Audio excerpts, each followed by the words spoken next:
All right. Good morning, everybody. Great to see everybody telling us where they're coming from, what they hope to get out of this session. I'm seeing climate change lessons, real life phenomena, love that, NGSS, environmental activities, ideas about online labs, ways to connect NGSS to hands-on activities, hands-on learning while we're distance learning, eco clubs. We love eco clubs. Would love to help you with eco clubs. Real world application of science. That's what we're all about here at Generation Earth. And any ideas on how to apply things in the classroom right now as we're all distant and staying at home these days. Well, thank you all for sharing in the chat your name, your school, and what you want to get out of this session. Please feel free to continue using the chat to interact at any time. We love interaction on our workshops. And we have a big team today to support the chat as well and respond to questions that you have. And we'll also be doing some breakout sessions where you can share more about yourself, what you're looking to get out of Generation Earth, and how we can serve you in the classroom. So let's go to the next slide, please. All right, so for those of you that are new, sometimes we get a mix of new and old, but for those of you that are new, I'd love to tell you about Generation Earth. I'm Ariel, by the way. I'm the Director of Environmental Education with Generation Earth. And the Generation Earth program is a really special program that has been running for more than 25 years. And it's a partnership between LA County and the LA County Public Works Department and Tree People. And LA County, really wanted to think of ways to connect water and waste issues to students and their families and think about how we can live more sustainable lives. And so we have this great partnership where Tree People implements the project and the county manages the program. And we offer a lot of things that you will learn about in this workshop. And we have also launched Generation Earth Virtual. So we used to offer a lot of things on campus, but we are still continuing to serve teachers during this time of coronavirus. And I'd like to just say that I hope you all are staying safe, that your friends and family are staying safe. We know that this is a hard time, an uncertain time, and we just want to be there for teachers right now as much as possible. So I'd like to introduce the team. Again, I'm Ariel, the Director of Environmental Education, and we have Isabel. Good morning, everyone. My name is Isabel Galvez Lara. I'm Senior Manager for Service Learning here with Generation Earth, and I'm just so excited to be with you today. I know that if some of you joined us for our NGSS by Nature workshop a few weeks ago, we were able to meet and talk a little bit, and later today we'll have a few more discussions to really think about how we connect young people across LA County to environmental service learning and to bring the outdoors inside in such a difficult time. And so I'm so glad to be here. I love and live for Los Angeles teachers and students, and just let us know if you need anything. Thank you, Isa. And Isa has a great background, born and raised in LA and has been a teacher, so she's a phenomenal resource. Then we have Loida Ramos. Hi, everybody. I'm Loida Ramos. I'm the Education Outreach Manager for Generation Earth. It's my job to bring information about this program to as many educators in LA County as possible, and I am so glad you're here with us today. If you have any questions, you can reach out to me at any time. I'll be glad to help you. Thanks. Fantastic. Thank you, Loida. And we have Chris Imhoff.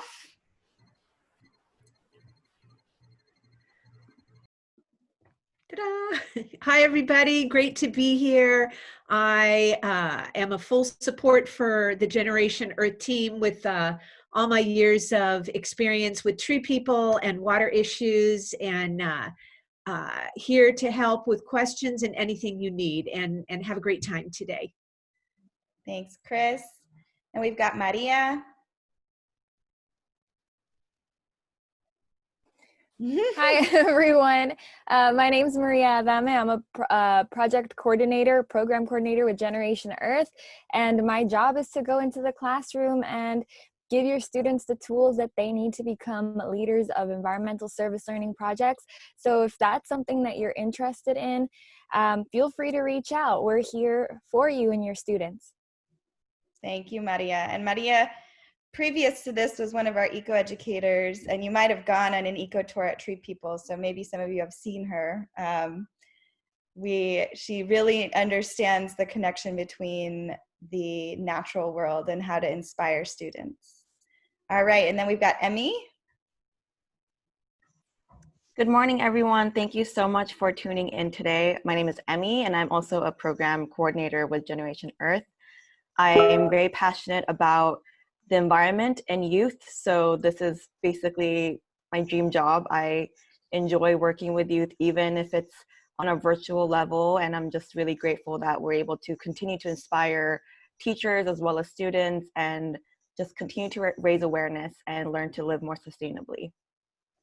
Thank you, Emmy. And Emmy really specializes in water and the ways that trees and tree care and native plants, really provide a good way to think about water for students. So check that out if you can. All right, and then finally, we have the star of our day, Kenny, Compost Kenny. That's me. Yeah, good morning, everybody. Thank you so much for being here. Yeah, I'm the Waste Reduction and Recycling Project Coordinator for Generation Earth. So I specialize in talking trash to students and, hopefully coming to your campus or just working with your virtual classes to start brainstorming and thinking about ways we can reduce waste at home as well as on campus when that is the reality again. So yeah, again, thank you all for being here. Looking forward to it. Fantastic. So that's our team. We've got a big team and we're excited to be here and really share with you guys the different ways in which we can partner with you right now in your classroom and your students. So let's head to the next slide, Kenny. So today's agenda is really all about waste. We're going to focus pretty much exclusively on waste. If you are interested in learning more about water and NGSS, the day to sign up would be for tomorrow as well. It's a 2-day institute that we're offering. Today's focused on waste, tomorrow is water and NGSS. So we would love you to join both. We encourage you to join both.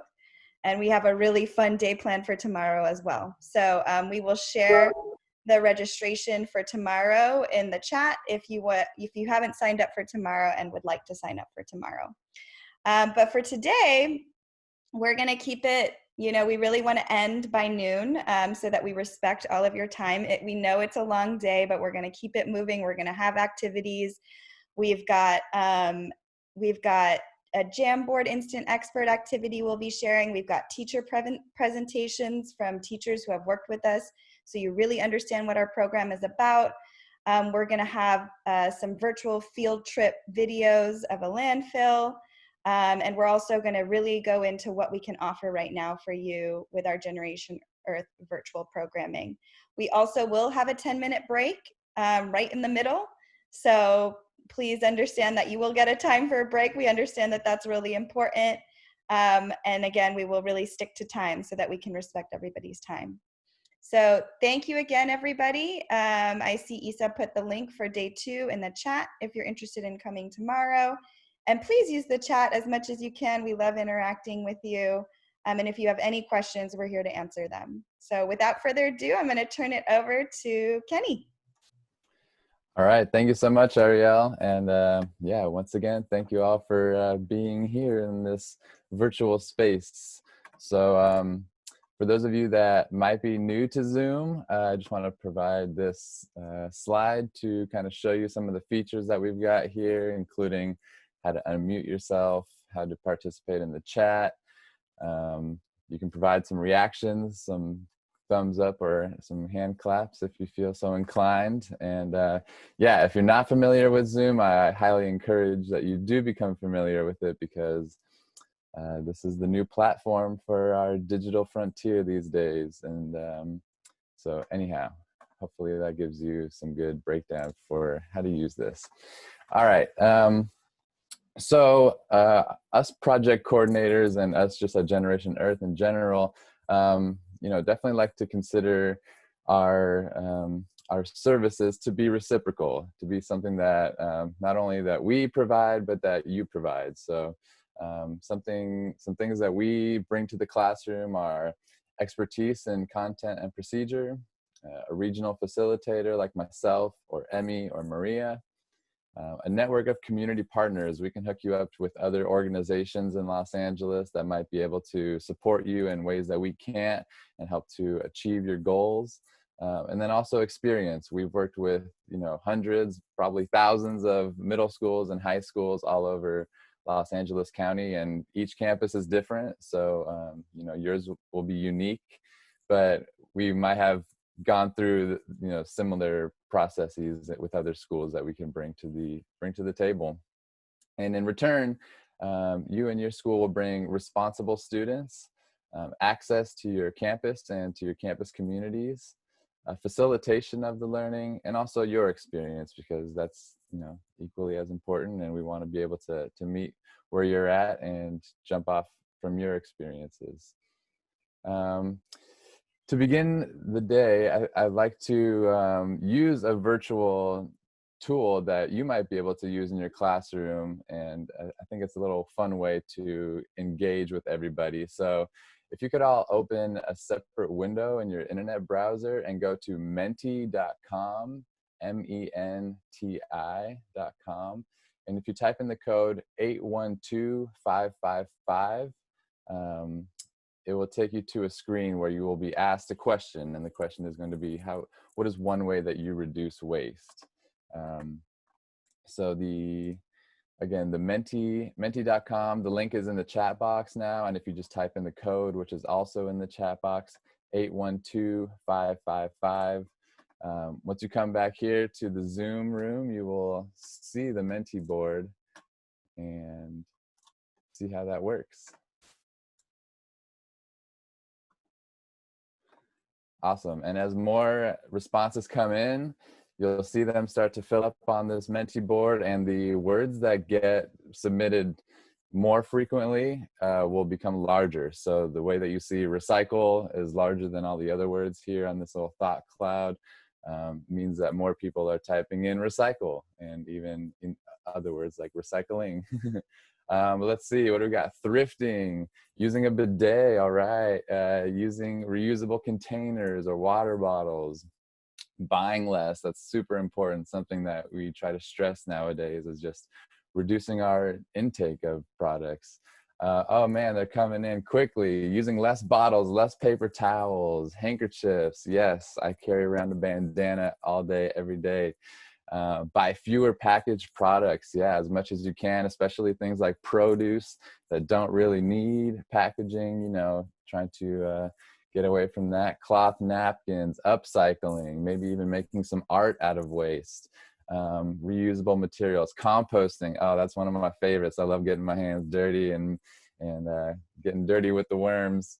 Awesome. So I think I've gone over most, if not all of them. Water dispensers, of course. Yeah, using reusable water containers. Anyway, just kind of wanted to present this as one of the many virtual platforms that you can use in your classroom, and it's kind of fun. You can submit more than one response. You can have these responses appear in different forms other than this kind of thought cloud. It can come up in a chart or just different ways. So anyhow, kind of wanted to just present one new virtual platform that we're playing with here at Generation Earth to show you that it might be something worthwhile to you in your classroom as well, and we can bring it to you in your class as well. So thank you for participating. That was a great thought bubble that got generated there. So without further ado, we'll jump into the presentation. So when we talk about waste and when we talk about disposing of products, we're talking about really disposing of resources because our products are made from resources. So just to provide a brief definition, a resource is a source of supply, support, or aid, especially one that can be readily drawn upon when needed. And especially when we're talking about the environment, but you know, largely most of our products are made from natural resources, and that can be defined as the natural wealth of a country consisting of land, forests, mineral deposits, water, you name it. Anything that we can extract from the earth and make products to sell out of it is pretty much what we're concerned with in this discussion today of resources and how to properly manage our resources. So just to provide you with a brief overview, these are some of the top natural resources around the world: water, air, coal, oil, natural gas, phosphorus, and other minerals like gypsum, bauxite, phosphate, titanium, iron, soil, and forest and timber. Now, these resources, they tend to be consumed, or they tend to exist in one of two ways, which is either linear or circular. And it depends on the material that you're working with, but it also depends on how we handle that material. So I kind of like to provide an overview of each. So linear would be progressing from one stage to another in a single series of steps, sequential. We'll get to it in a moment, but it's pretty much just, you know, starting point A to ending point B. It's not going to exist in a cycle. It's going to have a start point and an end point. And in a linear economy or in a linear system, it traditionally follows the make, take, dispose step-by-step plan. So raw materials are collected, they're transformed into products that are used until they are finally discarded as waste. And in a linear system or in a linear economy, the value is created by producing and selling as many products as possible. So not really valuing the preservation of a certain material or certain product, or not even really concerned about the extraction from the earth. It's really just trying to make as many products as you can, to sell as many products as you can, and of course, make as much product as you can, profit as you can, as opposed to a circular system. So this is where we move into talking about, you know, how do we keep these materials, these resources in our economy, in our systems, as opposed to sending them to the landfill. So a circular system moves or occurs in a cycle, round. Pretty simple, but a circular system or a circular economy follows the 3R approach: reduce, reuse, recycle. So resource use is minimized, and the reuse of products and parts is maximized. And last, and of course not least, the raw materials are reused or recycled to a high standard. And in this system, the value is created by focusing on value preservation. So trying to make sure that, you know, these resources that we're extracting from the earth can find their way back into our economy, back into our goods of use, so that they don't just end up sitting in a mountain of trash in a landfill. And here's kind of a side-by-side visual for you. The left, or the linear side, is really the landfill model that I keep referring to, which is that we take natural resources from the earth, we make goods out of them, we use them for maybe a minute, maybe a day, maybe a week or a month, but you know, eventually most of the goods that we buy will be disposed of. And in a linear system, that's going to end up in the landfill, where it just accumulates into this mountain of trash, and we're not really getting another life out of those materials, getting the optimal benefit from those materials that we have taken from the earth. So in a circular economy, we want to, you know, have things exist circularly, cyclically, however you want to say it, just in cycles, to where we're making things, we're consuming them, but then we can also keep those materials to enrich, you know, further generations of materials and keep those resources alive. So why be concerned with waste? You know, as educators do, we have to traumatize you sometimes in order to get the point across. So that's what I'm going to do here with this picture, with these pictures. One being of an albatross, a seabird with plastic in its belly. So we're finding that our human waste is having health implications for wildlife all over the world. In our oceans, you could see with this bird, it was recently found that 90% of seabirds all over the world are ingesting plastic on a regular basis. And Within the next decade or two, it's predicted that 100% of seabirds will be regularly eating plastic. So that's a bit concerning. You know, the fish that are in the ocean eating the plastic, we're finding that the plastic is working its way up the food chain. So humans are starting to eat more plastic because we're eating animals that have plastic in it. So it's not only for wildlife that we are concerned with our waste, it is ultimately for our own health and safety and for the health of our planet. And humans, you know, we must be concerned with our waste because ultimately, again, it can impact us. The bottom left picture here is a picture in the Philippines of a trash avalanche, which, you know, sounds insane, but it has happened. And in this community, they had a landfill sitting atop their mountain right above their community. And landfill, you know, had containment walls. It was all good for years and years until one year a typhoon came through, a storm, and just ripped down that containment wall that was holding all of their waste in. And that waste just came tumbling down that mountain, actually killing 4 people and injuring hundreds of people. You can imagine what that cleanup effort looked like, and it must have been a timely process as well. So, you know, short term, we might be able to come up with things that handle our waste, but we must be thinking long term. We must be thinking how we can try to utilize our resources to the best of their ability so that we don't end up, you know, piling ourselves in trash. Some more reasons to be concerned with waste is environmental degradation. So mining for virgin material is, you know, a real thing where, you know, we extract these natural resources from the earth, we make the products out of them, and recyclable products, we have one of 2 options. We can recycle that material so that hopefully it gets another life and we don't have to rely on the natural resources to be extracted anymore. Or if we go for the virgin material, we are extracting that material from the earth. So if we're needing to make paper, we're chopping down trees. If we need to make more plastic, we're extracting more oil.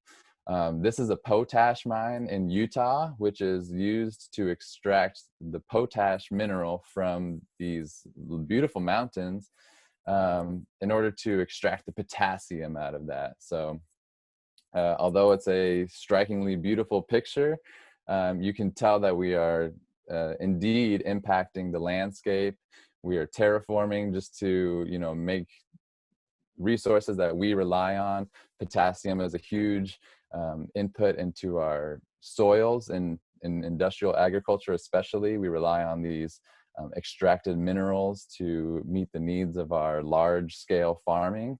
Whereas maybe if we were to compost more of our food waste and apply that compost back into the soil, have more of a circular system where, you know, our food waste ends up becoming nutrients to feed our soil for future growth, maybe we wouldn't have to rely on these mining endeavors like this one in Utah. But also anytime that we're sending that organic waste to the landfill, instead of composting it, we are also going to eventually experience an increase of methane in our atmosphere. So organic waste, you know, your garden scraps, your lawn scraps, your fruit and vegetable scraps in the kitchen, anytime that's sent to the landfill, it's not going to decompose properly as it would in nature or as it would in a compost pile.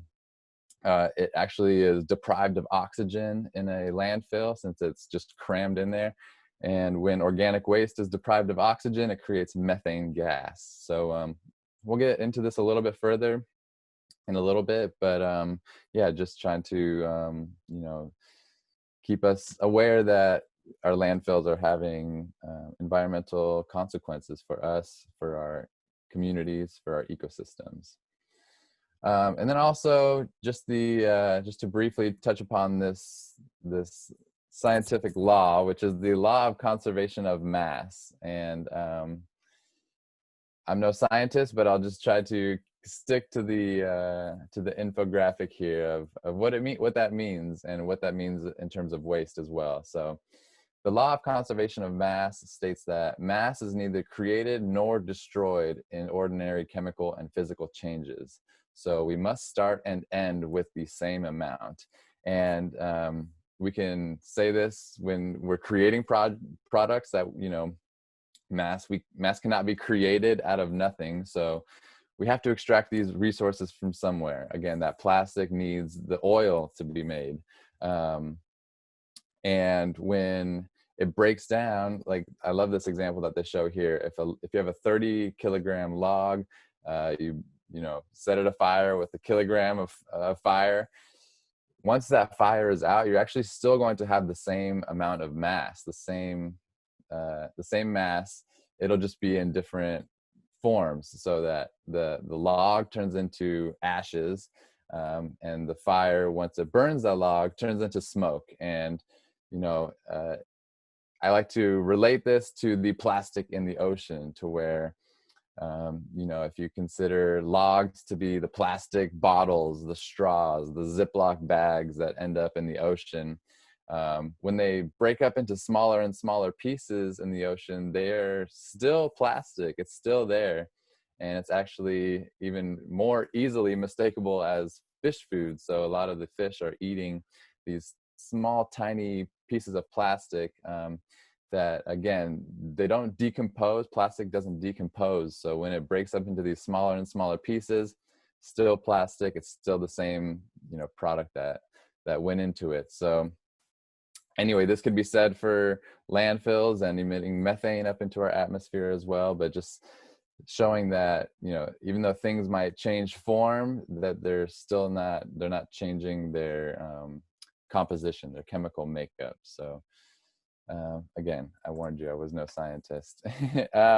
So now I want to take us on a brief little walk through history to talk about how waste has been handled previously and what kind of consequences that it may have had on those societies. So let's start in Egypt in the year 51 BC, which is when Cleopatra VII was the queen of Egypt, or queen of the Nile. And she had a strong tie to, or strong affinity for, the mythological goddess Isis. And Isis was the goddess of fertility. Now, in Cleopatra's era, Egypt was known for having some of the most fertile growing lands, growing soils in all of the region, which was part of the reason that they grew to be so large, was because they were able to feed their population. And Cleopatra noticed and knew that worms were tied to the fertility of the soil, because worms have been described as being the intestines of the earth, where they break down organic material, they pass it through their intestines, and what comes out on the other side, the worm castings, or to be more blunt, the worm poop, is actually super nutrient rich. It's very beneficial for organic life, for growth. And so Cleopatra made a royal decree that removal of earthworms from the soil, from their rich, fertile soil, removal of those earthworms was punishable by death. So pretty significant, you know, consequences for removing those earthly intestines in those earthworms. So just to show you that, you know, decomposition is nothing new, of course, and that us humans have noticed the interconnecting systems that make healthy soil, that make healthy food, that ultimately provide us with what we need. And if we fast forward to the 14th century, the 1340s and 50s, the bubonic plague was spreading around the world like crazy, maybe eerily similar to something going on these days. But the bubonic plague was spread through the air, as well as through the bite of infected fleas and rats. And the plague killed about 75 million people in places like China, India, Persia, Syria, Egypt, and major cities like Paris, Marseille, Tunis, Bordeaux, Lyon, London, and many more. And now you may be thinking to yourself, well, what the heck does waste have to do with the bubonic plague and killing 75 million people? Well, back in the 1300s, the waste system in a lot of these places was pretty much just toss your waste out the window into the street, allow the next rain to kind of wash all that waste out to the low point of that area, which is normally a body of water. So a lot of the times in these cities, the trash was accumulating at the body of water, be it the river, the ocean, where a lot of ships were coming in and out to conduct trade, to travel. And if you have a pile of trash sitting right next to the ports, you know, if you've been anywhere where trash is kind of sitting out on the streets, sitting out a lot on the curb, maybe somewhere like New York City, sorry, Loida, you may have seen something like this, which is Pizza Rat, the famous Pizza Rat. Just going to show that, you know, trash attracts rodents, and these rats were actually, you know, carrying the fleas that were spreading the plague. So while we don't, you know, blame their trash system for the plague, the waste system that they were using could have ultimately been one of the reasons that the plague spread so far and so fast. These rats carrying these fleas had first-class tickets to, you know, anywhere they desired around the world. So again, just piecing together the fact that, wait, okay, our waste systems, our waste issues may have consequences that we would have never expected. So sorry for the grim little tangent there, but let's go to a more positive example here, which is about 150 years further into the future, the year 1500, and we're in Mexico, Tenochtitlan, which was the largest city in the Americas at the time and one of the largest cities in the world. And here, the Aztecs built these human-made islands in the lake surrounding their island of Tenochtitlan. And these human-made islands were called chinampas. And these chinampas were used to build homes, they were used to grow food, and they were used to manage their waste. So here's a blurry cross-section drawing of a chinampa from what the Aztecs used to do. So they would stake out 4 corners in the water of their lake. They would kind of make like a knit fabric wall to contain this material, and they would just dump their material out there and really pretty much just compost it. All of their human waste, their, you know, food waste, animal waste. They realized that there were still nutrients locked up in these, you know, quote, waste products, and that their resources could be optimized. They could be further utilized in order to grow, you know, future generations of growth. They were able to grow trees, you know, food, herbs for, you know, medicines, and just were able to support their civilization by maintaining their resources properly. And so I just find it fascinating that they were able to do this in the water nonetheless, and make these new islands out of waste, and yeah, try to optimize the potential of their resources. Fast forward a few hundred more years in the 18 and 1900s, you know, something that you would commonly see, especially in places like Europe, would be, you know, someone called the rag and bone man. And these rag and bone men would collect unwanted household items, and, you know, they would either try to make new products out of it, or, you know, try to, you know, give it a little shine, give it a little touch up, make it look new again, and then try to sell it as a good to somebody else. So kind of just the living representation of the fact that, you know, one person's trash is another person's treasure, and these rag and bone men understood that and actually made a living off of it. Not a very profitable living, but, you know, something nonetheless to turn things like even bones into resources again. And most recently, and right here in our own backyards, figuratively and literally, in the 1950s and before, we actually used incinerators to take care of a lot of our waste. So it wasn't uncommon for somebody to have an incinerator in their backyard. I actually live with my grandparents who have been living here since the 1940s, and they showed me where their incinerator used to be here. And this contributed to the really poor air quality that existed, especially before the 1960s, 1970s. And Los Angeles realized that, okay, maybe burning our trash isn't the best way to handle this. And so in the mid 1950s, they started to implement this new system that we have today, which is what we see here, which is where we, throw our trash in a black landfill bin, we throw our recycling in a blue recycling bin, and hopefully we're lucky enough to have a green bin to where we can throw our organic waste in there and have that recycled as well. We just conveniently roll it out to the curb, a truck picks it up once a week, and we basically get to forget about it. We don't really have to deal with the waste that we've created anymore.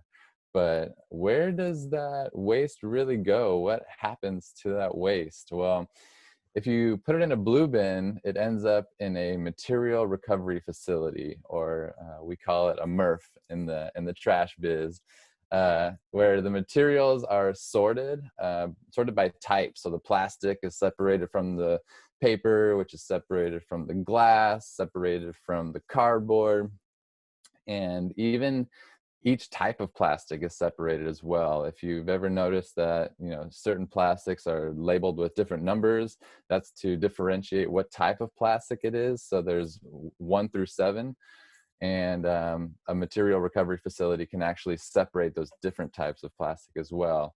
And this is done with, high-tech machinery, with things like lasers and air pressure pumps and rotating doodads, all sorts of crazy stuff is going through these long conveyor belts. But it's also important to note that, our fellow community members are also taking part in this process of sorting our waste, that it's not all done by machines and technology. It's actually a dangerous job for these folks to be sorting through our waste that could have anything in it, really. I mean, when you take a look at some of these, sorting lines, you have a lot of material that could potentially be dangerous. So it's not an easy job, and it's something that somebody has got to do. And once we separate the material, we bale them up into these bales, like you see in the right hand picture here, like a bale of hay, but instead it's a bale of plastic or a bale of paper. And you might be thinking to yourself, like, why would we bale them up? Well, we get them ready to get put on a shipping container and get shipped around the world. So a large percentage of our waste does end up in other countries, especially Asian countries and a lot of African countries as well. We'll get into that a little bit more in a second, but what ends up happening is that we send so much material, so much recyclable material to other countries that are going to try to take that material and make something new out of it, or at least create a new material that can be made new. But we end up finding out that we're sending so much contaminated recyclables, so much that is not recyclable, that that they don't really have anything to do with our waste. There's nothing to be done with it, and we end up experiencing something like what happened a couple years ago, which is when China decided that they've had enough of our junk, of our scraps, what we call recyclables, which really aren't most of the time. And we were sending a good chunk of our recyclables over to China.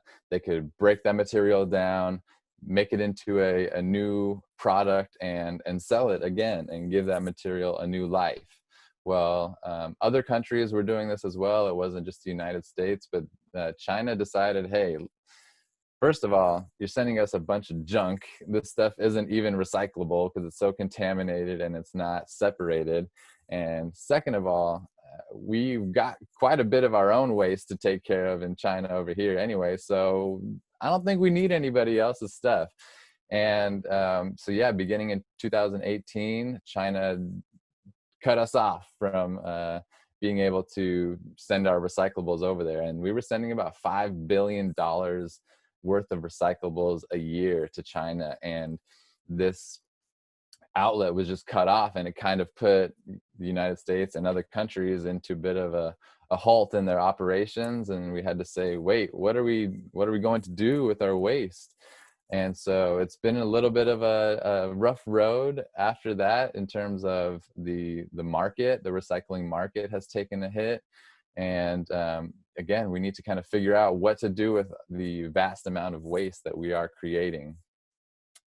Once our outlet was kind of removed, a lot of recycling plants had to close because, again, there was just no market for the material. So there was an organization, a company called Replanet.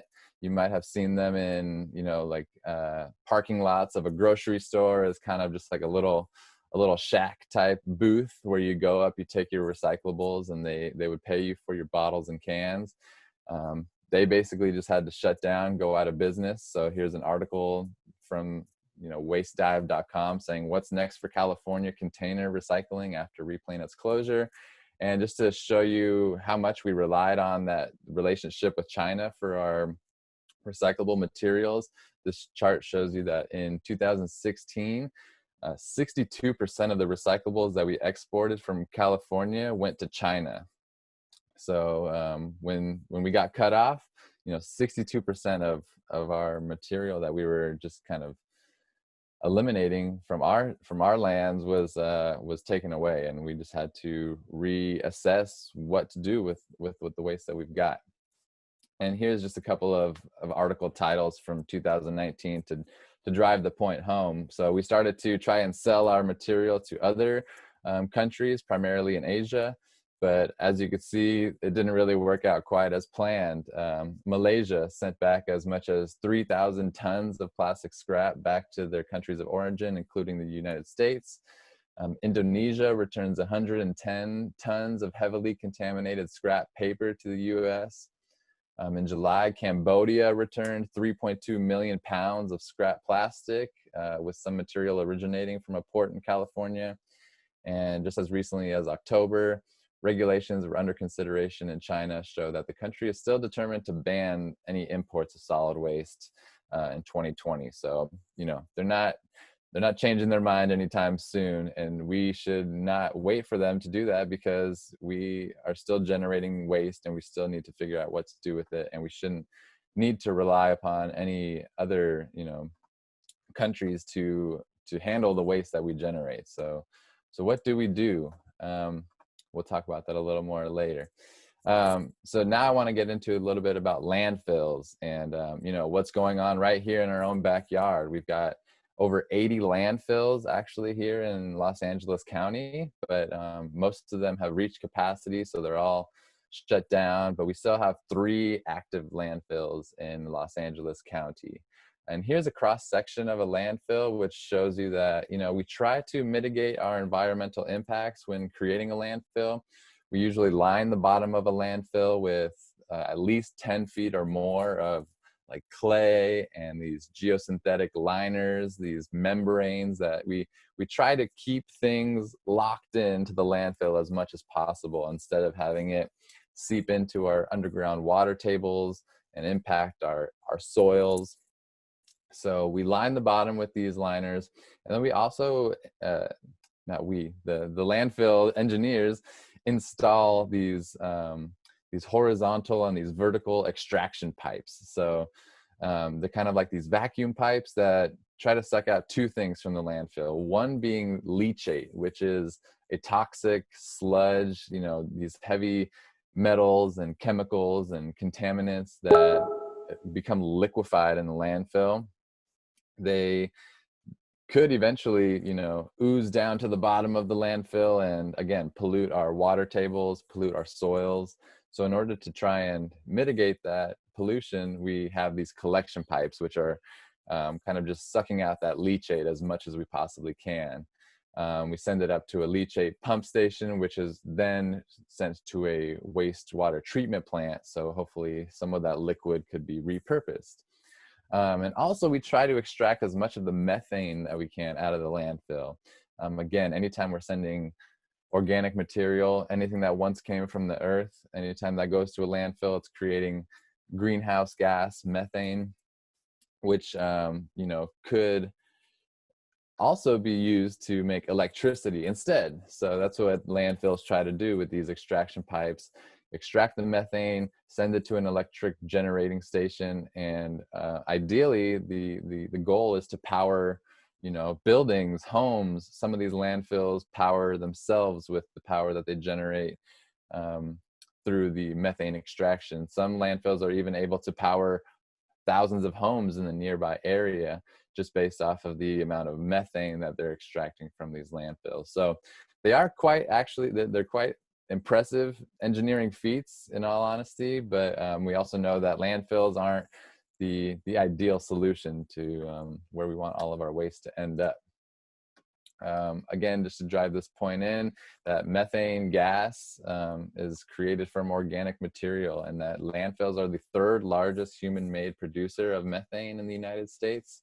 So, whether it's paper that came from trees, or clothing that was made from cotton, our food, our yard trimmings, Christmas trees, anything that pretty much grew from the earth at one point will turn into methane gas in a landfill. And we have one of the country's largest landfills right here in our own backyard, in the Whittier area, Puente Hills, the Puente Hills landfill, which closed in 2013, but at the time was the largest landfill in the country. And most people just don't know that that's there necessarily, and it lines it's right along the 60 freeway. So if you're heading east towards your Palm Springs vacation home or anything, or if you're coming back from vacation heading west on the 60 freeway, you might approach this mountain looking thing to the south. And it certainly looks like a mountain, especially now that it's closed, now that it's not operating anymore. There's trees that are lying on it. There's trails even for folks to hike these trails, or even on horseback. You can take a horseback riding trail up onto the landfill. But we can't really develop much on top of a landfill. We can't build any buildings, at least earthquake friendly. There are kind of mini earthquakes happening all the time at a landfill because it's on such unstable ground. You are, of course, standing on the rotting, organic material, all this trash that has accumulated over about 60 years while this landfill was open. So since you can't really build much on top of it, there isn't much you can do other than maybe make a park out of it. So that's what the plan is at the moment, to open it up to become a field, have a nature center for students. I apologize, as I don't know what just happened with my presentation, but we'll pick right back up where we left off.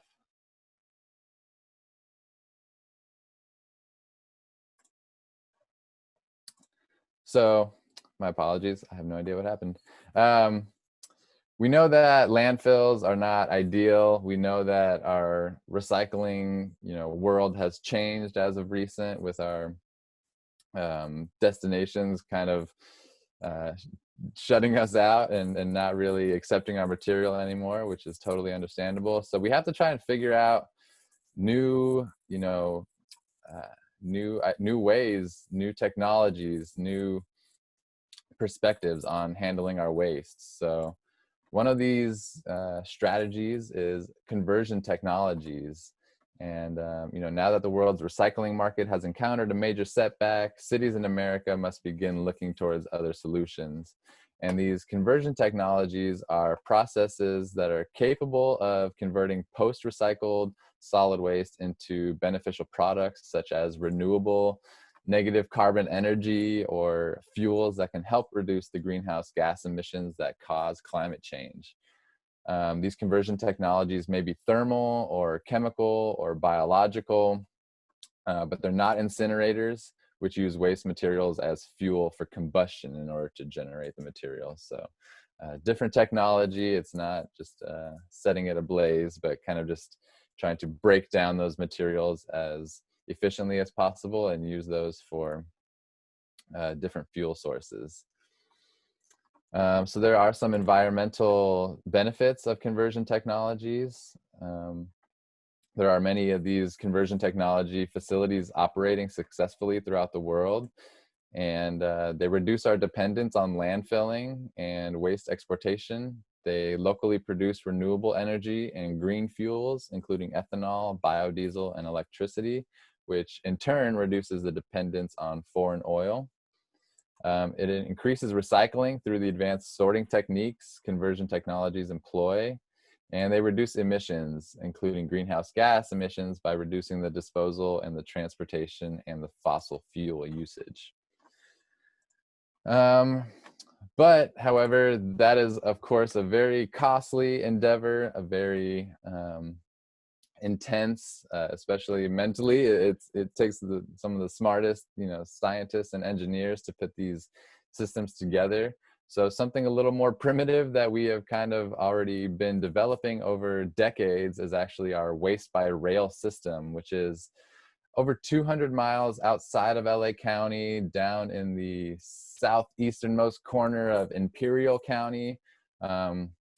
Here we have the Mesquite Regional Landfill. So Los Angeles has purchased land in Imperial County to where we have this landfill already sitting there. The railroads are being built, and perhaps even within the 2020 decade, in the 2020s, we might see our waste ending up on trains, which it will be shipped down to Imperial County.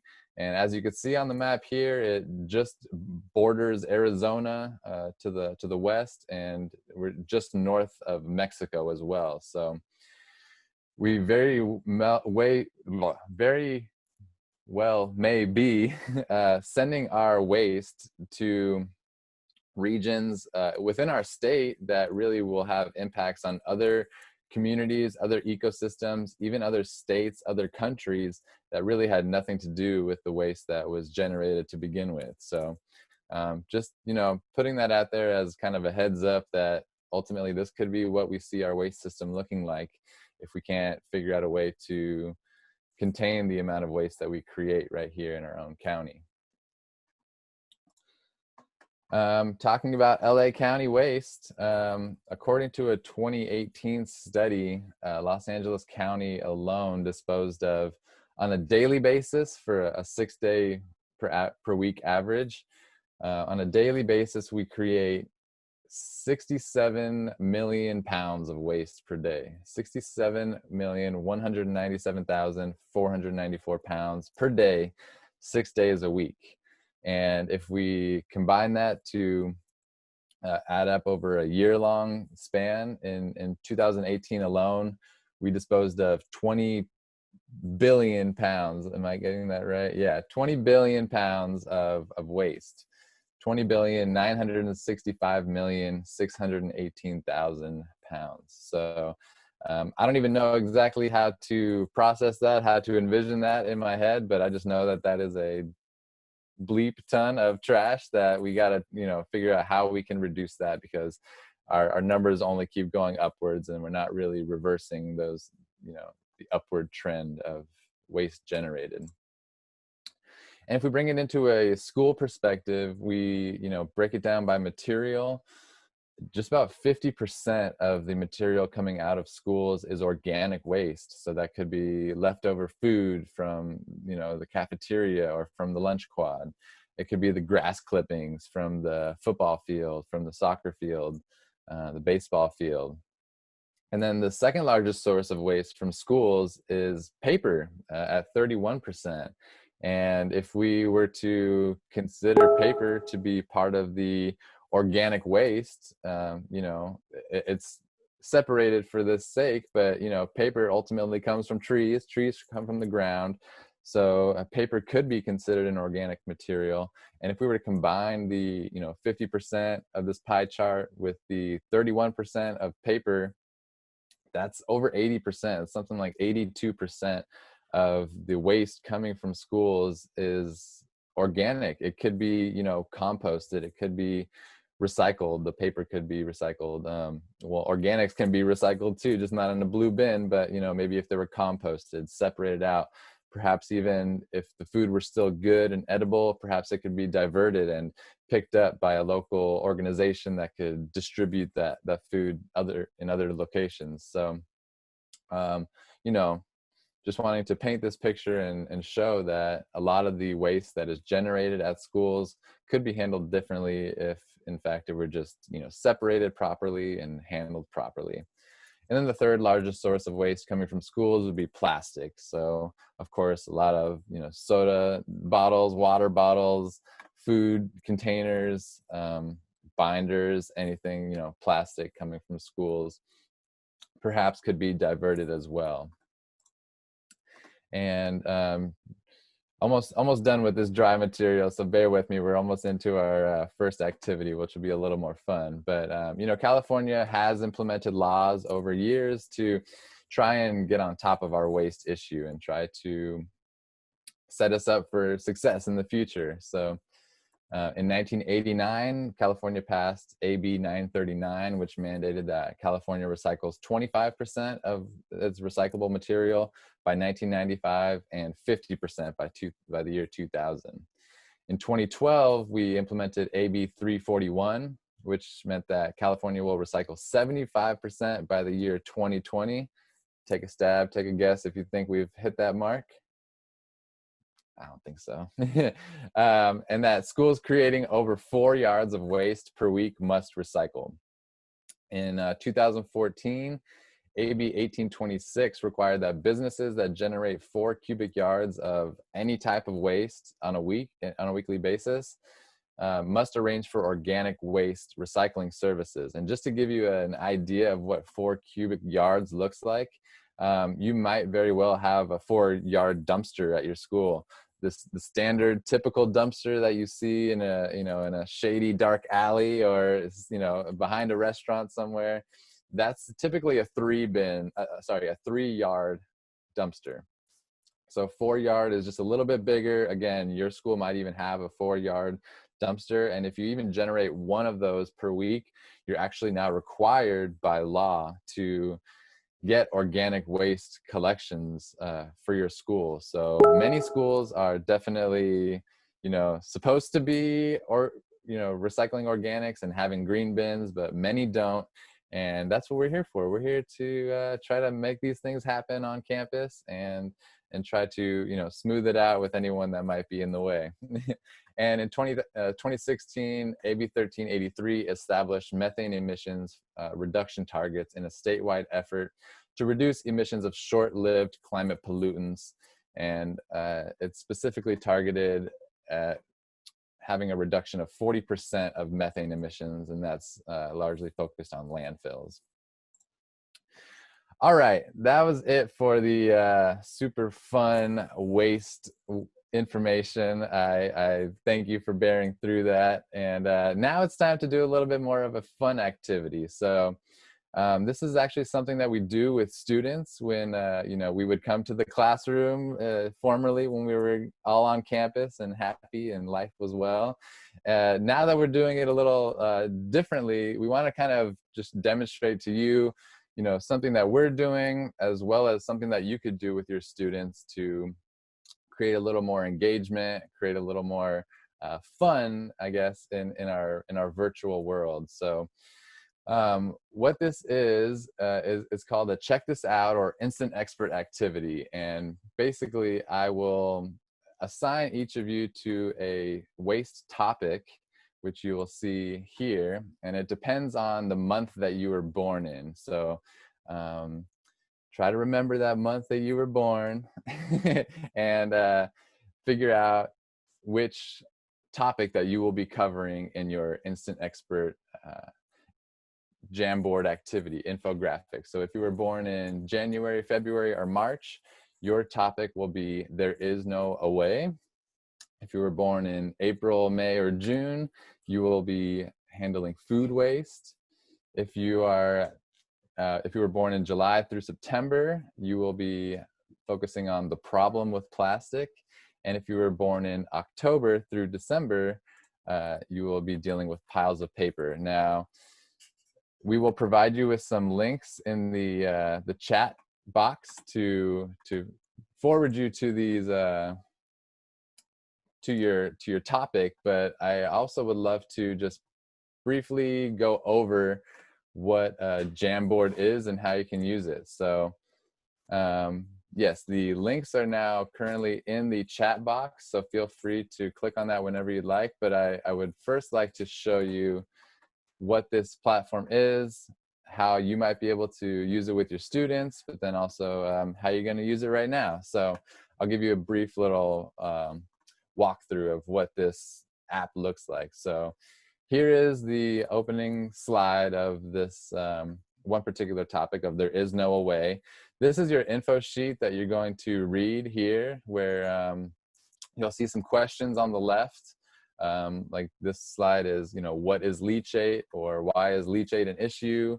Why is methane an issue? And what can be done to reduce the items that are landfilled? All of that information will be answered right here in the bulk of this page here. And I know that the text is a little bit small, so there is a magnifying glass, a zoom feature on here. So you can click on it to make it a little bit bigger. I apologize that it is not the clearest pixelation. It's a little bit blurry, but we'll work through it as we do. And yeah, read this information here quickly. And then after you've obtained that information, the point is to try and illustrate that information as best as possible using a blank, freshly erased now Jamboard, where you can place images, you can place text, and you can actually draw on here as well. So if you'd like to draw, here's a pen. You can also use a marker or a highlighter or a paintbrush feature. You can change between the colors here. And yeah, you can draw directly onto the board. You can push this little back arrow to undo anything that you've done, or there's an eraser feature here as well. If you would like to add some text, here's a little sticky note feature where you can just type some text in there, and it appears right onto the Jamboard as well to try and bolster any of the illustrations that you have. And you can also install or embed pictures into your Jamboard infographic. If you click on this link right here, it says add image. You can either upload directly something from your computer, or you can just search on Google and it will come up with images that you can embed into the Jamboard. So just to give you an idea of what this looks like, here is an example of a Jamboard that some students created. So the question is, what can be done to reduce waste in landfills? And they just tried to demonstrate with pictures and with small little text boxes of what can be done. We can recycle. Even electronic waste is pictured here in this picture. We can compost to we can even compost paper. As we mentioned, that's an organic material, so that can definitely go into a compost bin if necessary.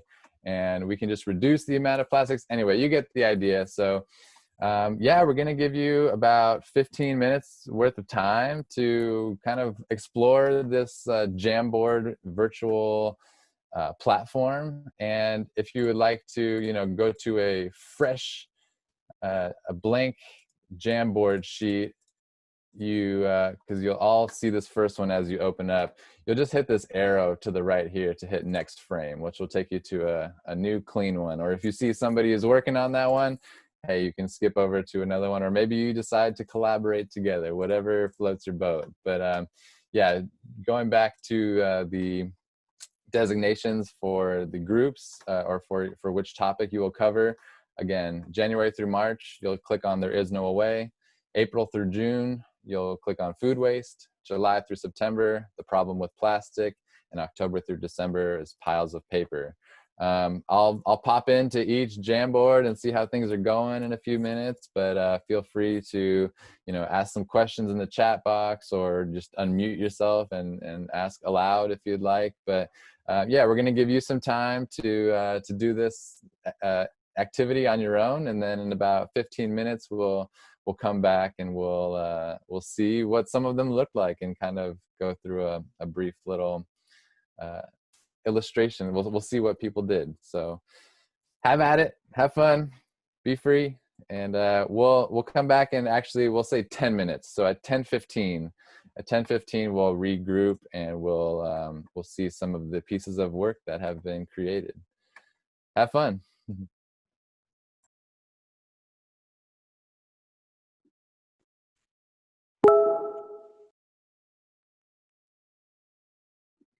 Great, thank you, Kenny. Turn on a little music for everybody while. Ready now. Woohoo! So I was looking at that Jamboard. We have this thing in our house that it's a pad. I don't know the right word. My kids will yell at me. It's like a thing where you write on it and it writes on the screen, right? Drawing tablet. Oh, drawing tablet. This is it. This is the drawing. Oh, and cool. the thing about it is it stinks with Jamboard. There's like a delay since it's an online app. So I was so disappointed because I was thinking that could be like the cure for some of my ails in the fall, but it's awesome for if you do it ahead of time and the kids collaborating, but for actually like writing on it, not as awesome. Good to know. Thank you for that insight. That feedback. Yeah. Really good to know. So many different tools out there right now. Important to know what works and what doesn't. Yeah. Well, and then go ahead and share your screen now, Joy. Sure, you bet. Sorry, what were you saying though? Google Slides seems similar to Jamboard. That's all I was saying. Yeah, Google Slides is really nice as well. All right, everybody, it's 10:30, so I think we're gonna get started on our awesome teacher presentation. No pressure. All right. Yeah. So intros.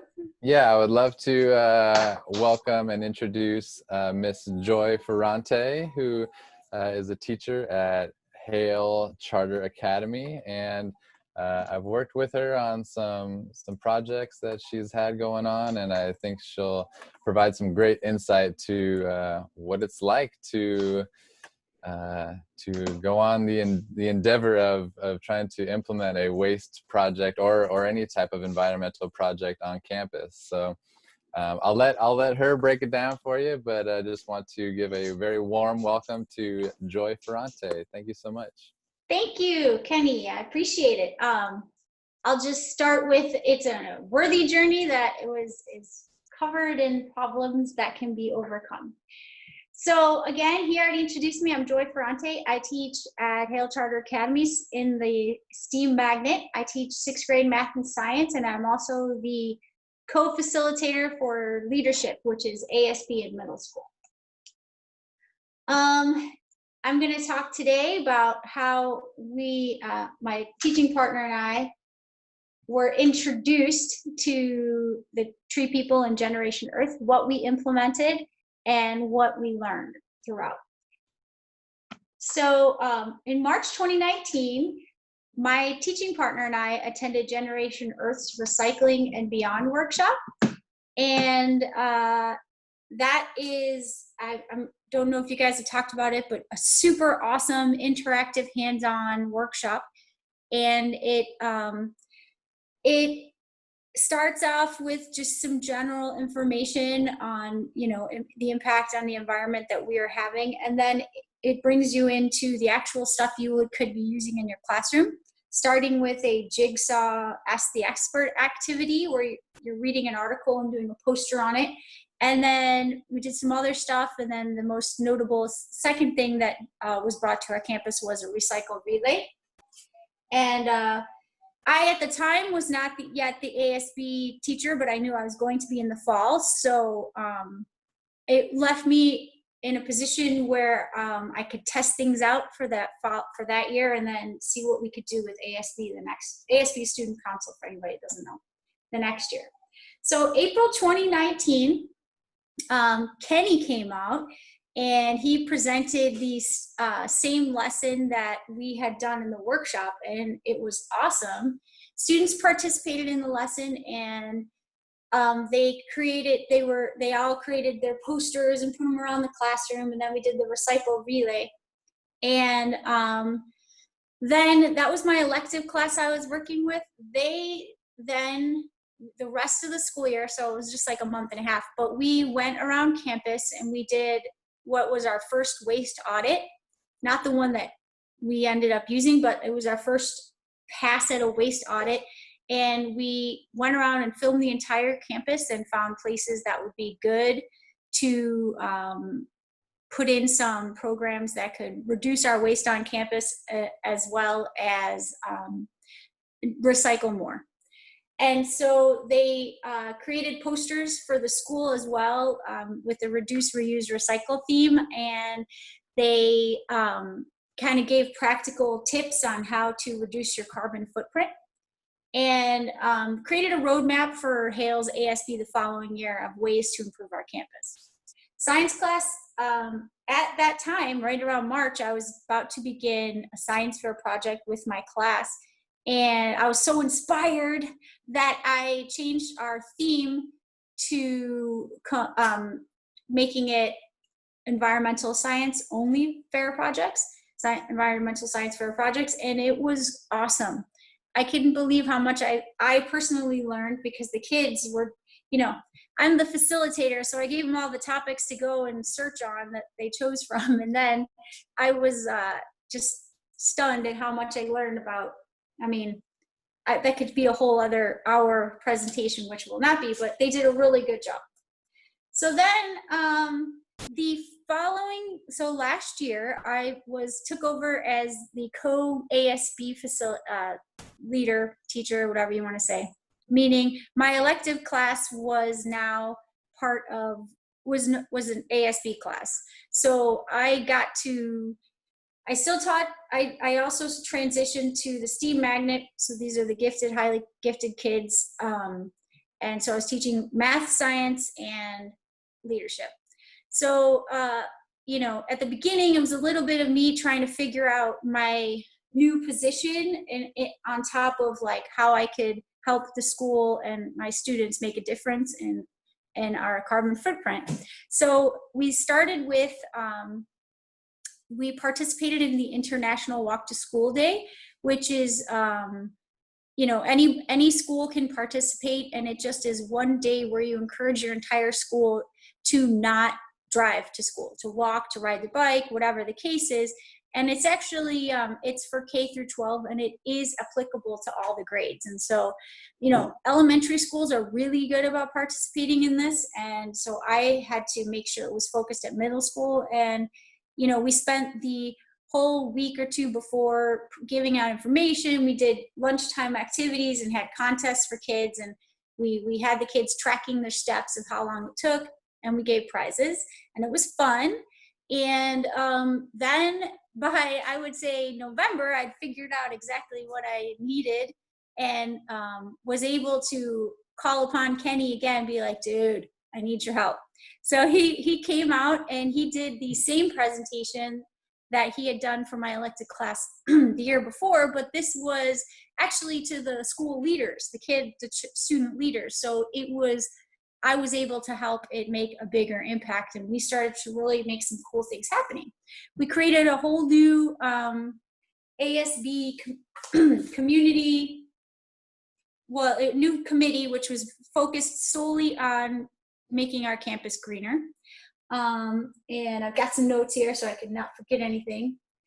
We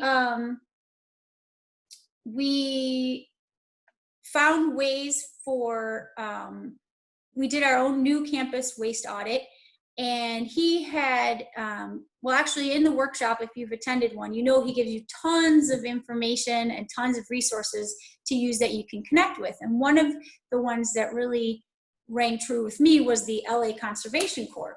So through the connection that I had gotten at the Generation Earth teacher workshop, I contacted the LA Conservation Corps, and we then were able through them to put a ton not a ton, but a bunch of full-size recycle bins on our campus. They're for bottles and cans only. And what happened was they actually will come every week and collect your recyclables, and then they weigh them, and then 4 times a year they'll pay you for however much you had. So let's see. We then, let me go on to the next page. So we then started, we got the full-on recycle bins for the school, and we then, Kenny provided us with more recycle bins, and we went ahead and purchased some on our own to make sure that every classroom had a bin. And you can see here I have an example of the note that went out to teachers, because we had a program on campus of recycling, but it was not like very robust. So we actually revamped it, and we asked we provided every teacher and every office on the campus with a recycle bin. And one of the problems we came up against was that not all teachers wanted a recycle bin in their class. They would complain about, well, I'm going to get bugs, or your kids disrupt me when they come in because I could only have my students pick up the recyclables during their elective class.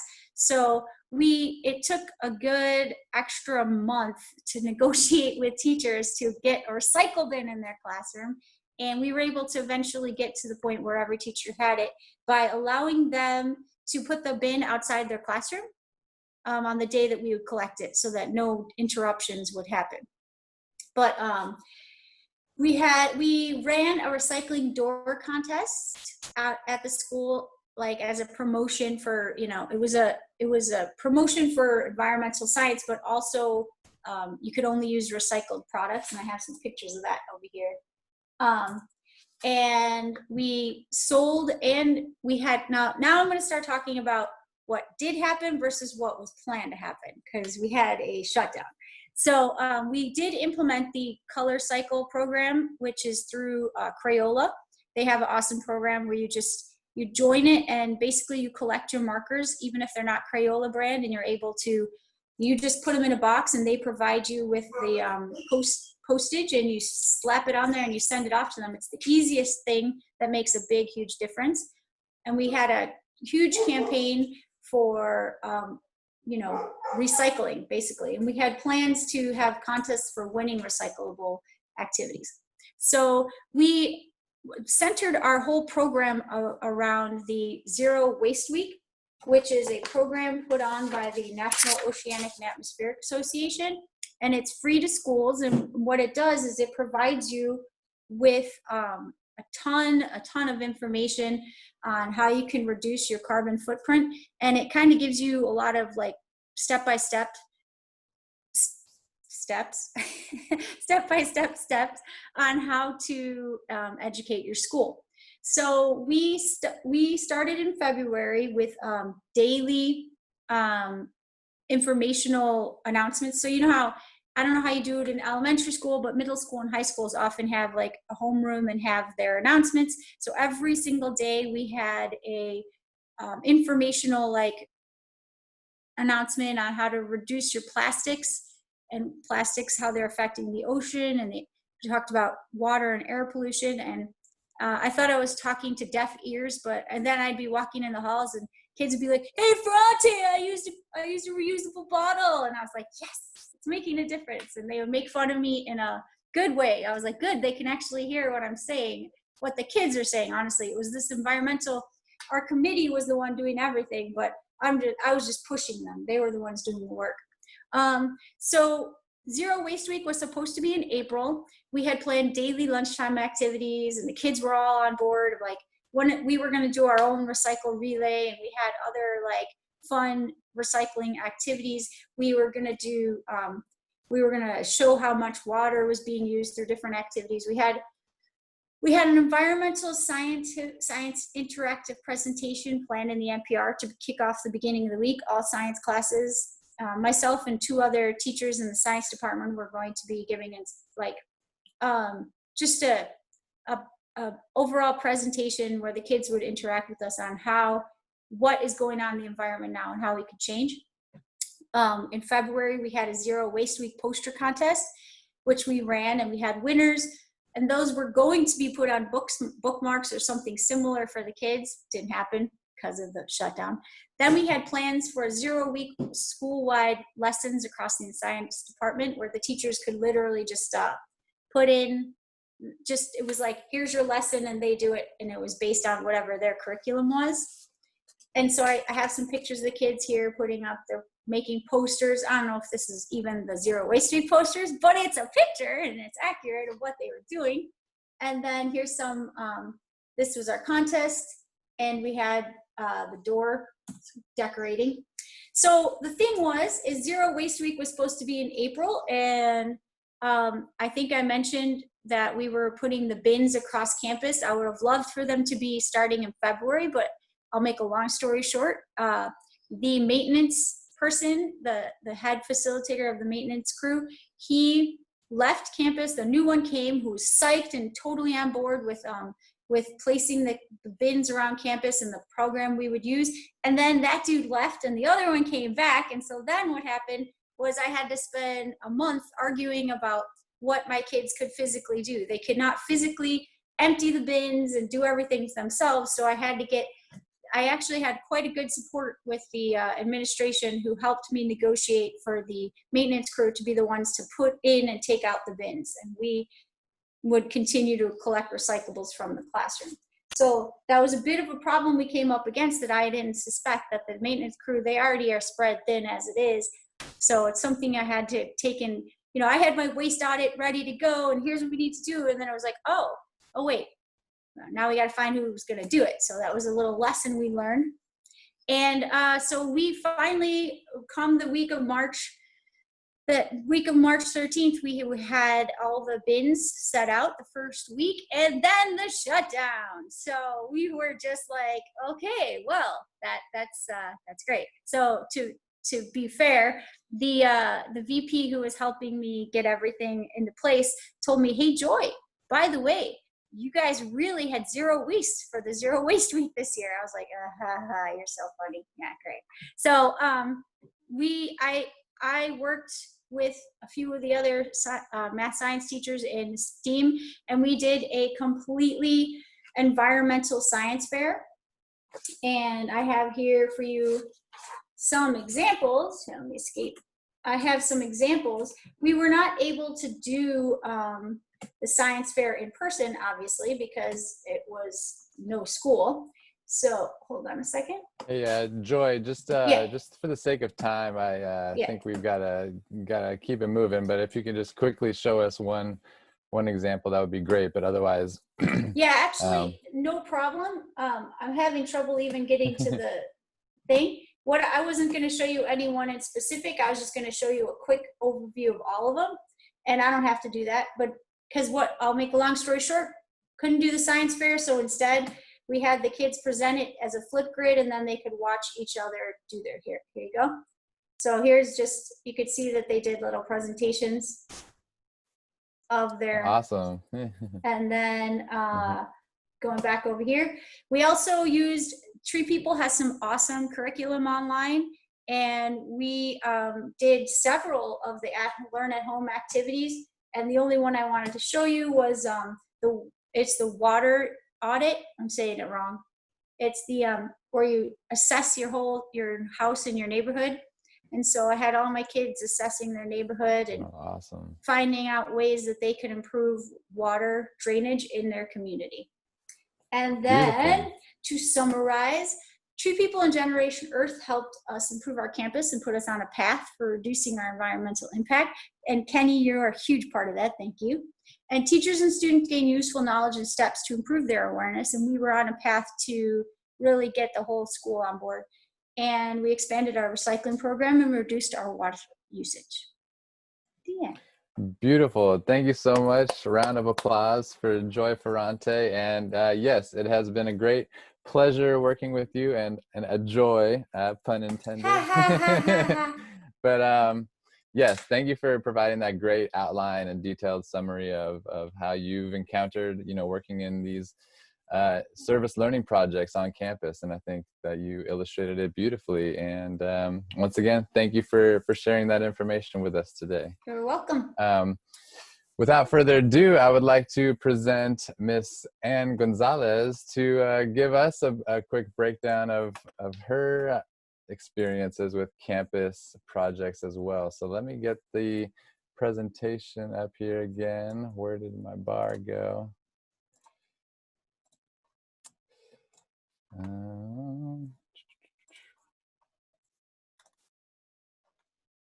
Here we go. And I think, oh, there you go. You're off mute now. Great. Oh, there I am. All right, Ann, take it away. Ann Gonzalez, everybody, from Walnut Park Middle School. Another friend. Hi, everybody. Let's see. Okay, this school has only been in existence since 2012. And shortly after 2012, within like 6 months, I really wanted to establish the recycling program. I had done some workshops with Tree People, and I just jumped right on it. The first thing I did, even before I had the blue bins that you see in the first picture, is I just had the small blue bins for the classrooms, and we just started using paper boxes originally before we got the other setup. First thing we did was we used the curriculum provided, and we did conduct a waste audit. And what my kids did notice was that the #1 wasted item at our school was food. Well, we weren't quite prepared to tackle that problem. So sadly, I had to kind of put that aside and just tackle the waste, stuff that we could recycle. So it happened real quickly for me. I was able to get, I can't even remember the very first tree person that helped me, but she was able to get me these tin bins. She said, "Hey, you want bins?" And I said, "Absolutely." So one morning she brought over 10 of these huge recycling bins. Like the previous speaker, we did have the system set up where the kids would go to each classroom, pick up the small blue bin, walk it to the big blue bin, and then we would physically move the big blue bins to the big white dumpster. My kids are older. I have 8th grade students, so I was able to get them to dump the blue bins into the white dumpsters. Well, again, like the previous speaker, I had pushback from everyone. So I just pushed back and I did it myself. I didn't really ask, I just did it. So, you know what they say, right? Do it and then ask for forgiveness later. That's what I did. So we're really good at it. The teachers are very cooperative. Actually, didn't really have a choice to be involved because I publicly shamed them every PD when I told them that they weren't recycling. So they got on board quickly. And I guess next slide, Kenny. I don't know what's on the next one. Oh, so there's Kenny. Kenny, we're pretty good at this. So we've actually been winning the recycling competition for I don't know, help me, Kenny, 4 years maybe in a row, something like that. I don't know. Well, Yeah, let's put it this way. We only have, we only have one display case at our brand new school, and one shelf is the recycling trophy. So yes, it's quite successful. I'm on a weird campus. I have, there's 2 schools on my campus. There's the STEM part and the social justice part. And to get both schools together is a little challenging. But they have taught their kids to dump their little blue bins into the big blue bins. So I don't go over there to train just because of the politics. So they're doing as much as they can to be involved in the recycling program.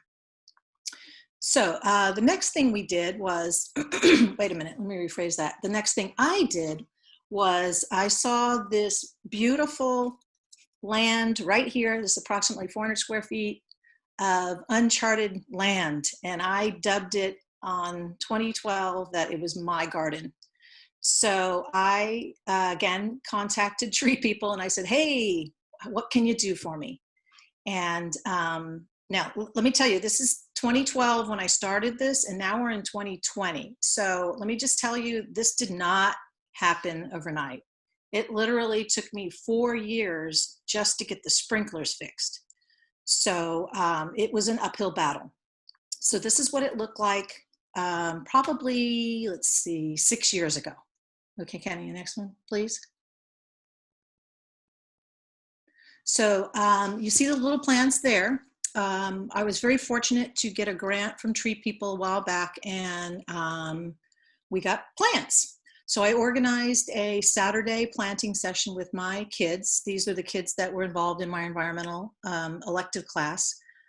They came out on a Saturday. It was a wonderful experience. I had a girl there, and I'll never forget her.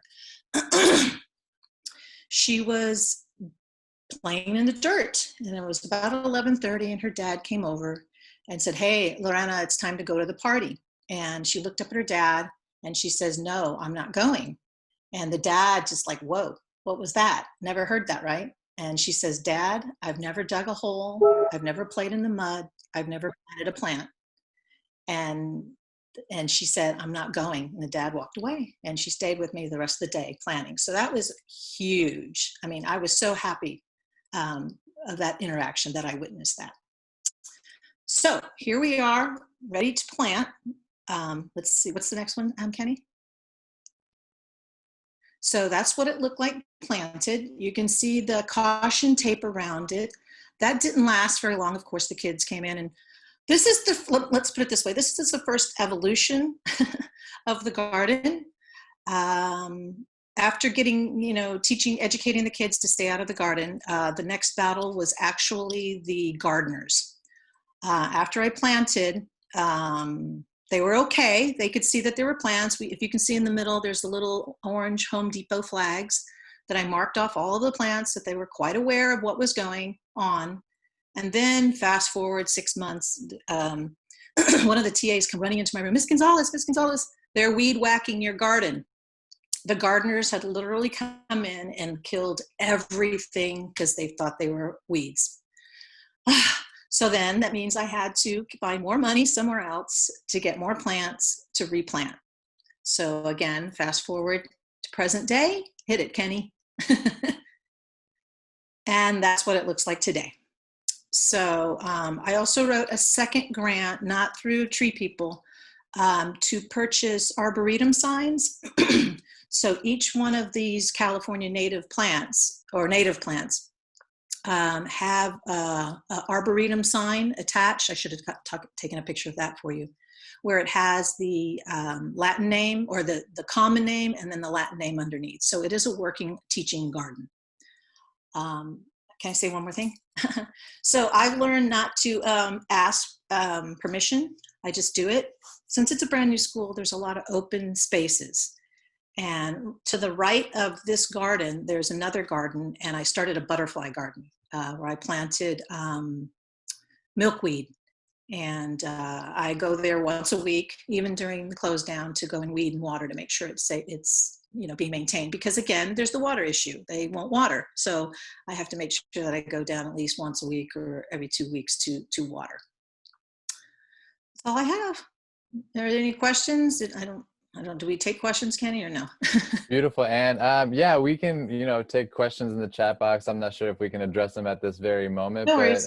but thank you so much. I think both presentations have done a great job of really breaking down, the intricacies and the collaboration that it takes to get these projects done. And like you mentioned, and this was something that you had started in 2012 that is, has just taken shape in recent years, and enjoy the, the obstacles even within a single school year of custodial staff changes, or, plant managers taking, opposition to what you're doing versus a new one coming in. There's always these very, never, ever evolving, factors that play into these projects. And it's about keeping the gardeners up to speed on this garden, and keeping the plant managers happy and involved in the process. So once again, thank you both. A round of applause for Joy Ferrante and for Ann Gonzalez for sharing some of their insight. And it has been a pleasure working with both of you in the full capacity that we have been able to over the years with you both. So once again, thank you. And yeah, just kind of a heads up to the rest of you teachers. These are things that we would love to, jump into with you and your students as well, whether on this new virtual frontier or when we get back on campus, how we can, you know, turn a patch of grass into a beautiful garden like this and really make these projects long lasting and sustainable, and not just 6 months or, you know, one school year, but how do we make it last over that summer hurdle? And you know, a climate appropriate and native garden is a beautiful way to do that, because you don't have to worry about irrigation or watering those plants. They kind of just are happy on their own, and they're basking in the sunlight, and you're not gonna come back in the fall to a fully dead vegetable garden like what happens at a lot of schools. So yeah, that was great. And so once again, thank you to you both.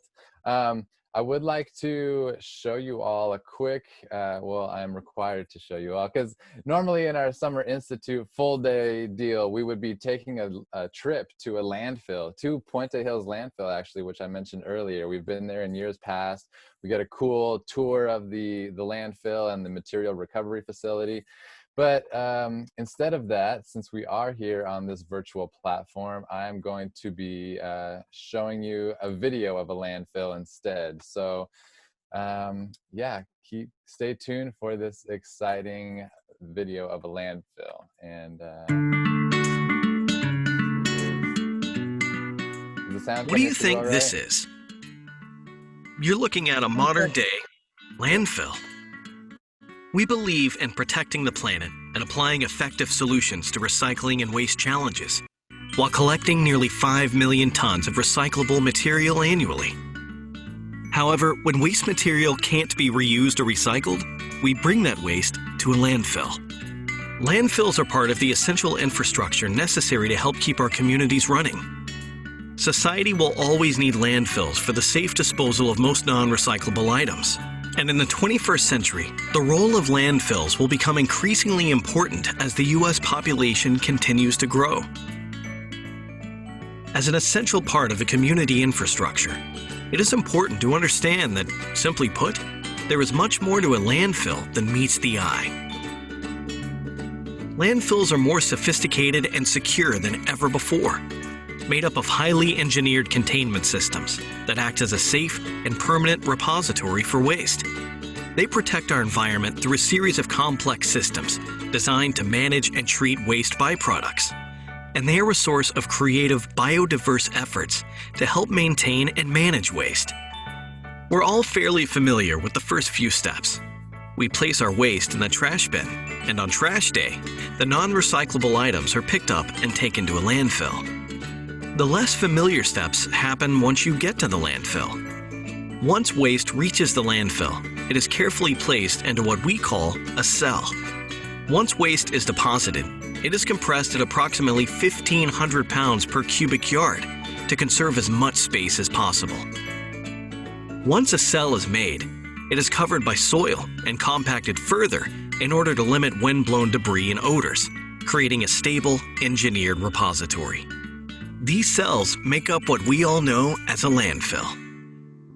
Below the cells of compacted waste that make up a landfill lie 3 major layers of sophisticated engineered systems. These systems help ensure landfills are able to safely hold waste forever, while at the same time protecting our environment. The first component is a layer of synthetic material that underlines the entire landfill. This liner is designed to be impermeable to provide even more protection. The second component consists of a complex drainage system, which prevents water that has come into contact with waste from mixing with ground and/or surface water. The third component is a gas collection system, which harnesses and removes gas from the landfill. The final component comes when it's time to close and seal a landfill for good. We encapsulate that landfill with a top layer of compacted clay that is more than 2 feet thick, followed by a synthetic liner. This provides another added layer of protection. We then lay down protective cover soil, topsoil, and vegetation, so that what was previously a landfill now fits in with its natural surroundings. Collectively, our landfill systems, along with the teams of more than 160 environmental managers, engineers, and scientists who manage them, ensure ongoing and long-term care of the country's waste materials through a series of collection and management systems of both water and gas. collection systems leverage the power of science and advanced technologies to protect the air, land, and water. One example of our collection systems is the process of leachate extraction. Leachate is liquid, such as rainwater that passes through a landfill and collects small amounts of the natural decomposition of the waste. This liquid can't mix with potentially drinkable or swimmable water. It has to be gathered and removed from the landfill. To do this, we use a system of perforated pipes that form a leachate collection system. Once collected, the leachate must be tested and sent to a waste treatment facility. Republic Services treats over 870 million gallons of water each year through this process. Another example of a collection system includes the way in which we harness and reuse biogas. The decomposition of waste produces biogas, which is removed from the landfill through a series of wells. Flares utilize methane contained in gas from the decomposition of waste to burn off landfill gas in a way that reduces emissions. The amount of methane collected through our gas extraction systems each year is approximately 1.4 million metric tons. And whenever possible, landfill gas is harnessed, processed, and converted into energy. Our landfill gas-to-energy projects collect and utilize enough landfill gas to provide electricity to over 250,000 homes every year. Leachate management and gas collection systems comprise Republic Services' commitment to operational excellence in landfill management. We are also committed to employing natural biodiverse methods of treating and reusing the land and water at our landfill sites. Phytoremediation is an innovative method for cleansing wastewater by planting specially designed trees that absorb metals and other contaminants. We've employed phytoremediation at one site by planting 1,700 hybrid poplar trees that currently treat 1,000 gallons of water per day, using the poplar tree's natural ability to absorb contaminants. At some of our landfills, we even keep goats and sheep on site so they can wander pastures and eat the grass they love, while we get the benefit of natural lawnmowers without having to power and run gas mowers. As you might imagine, landfills can at times attract unwanted guests. Birds who fly in and out of our landfill sites sometimes make it tough to do our job keeping the landfill clean.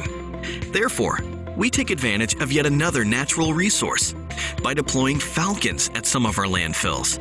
These falcons keep watch and chase away birds entering the landfill. Oftentimes, we use landfill proceeds to build parks in the communities we serve. And once a landfill is closed, whenever we can, we try to reuse and repurpose that land in innovative ways to enhance the community's use of that land. For the good of our blue planet, we recommend recycling everything you can. But for the waste that cannot be recycled, our landfills are there to serve. From environmental protection through the use of complex containment and collection systems, to renewable energy projects, biodiverse practices, and landfill reuse.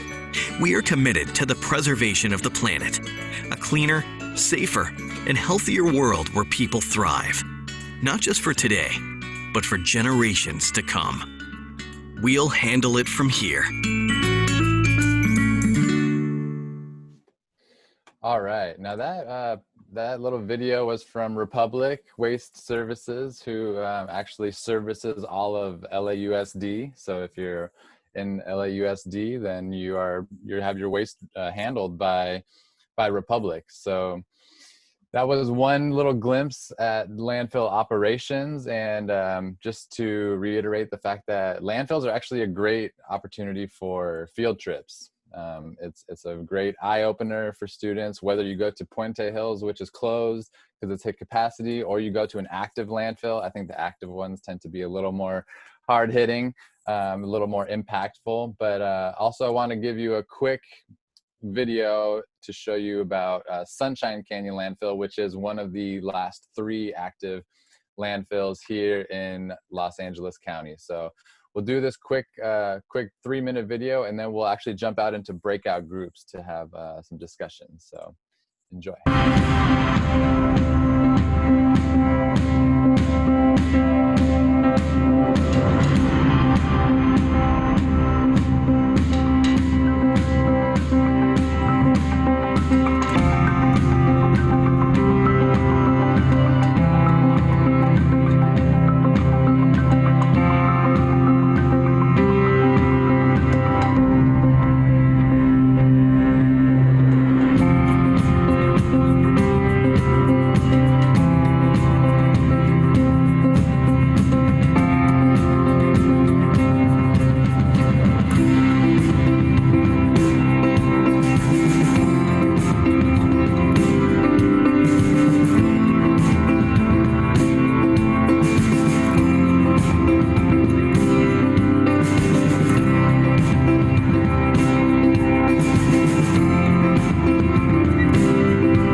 All right. Isn't that just dreamy and wonderful?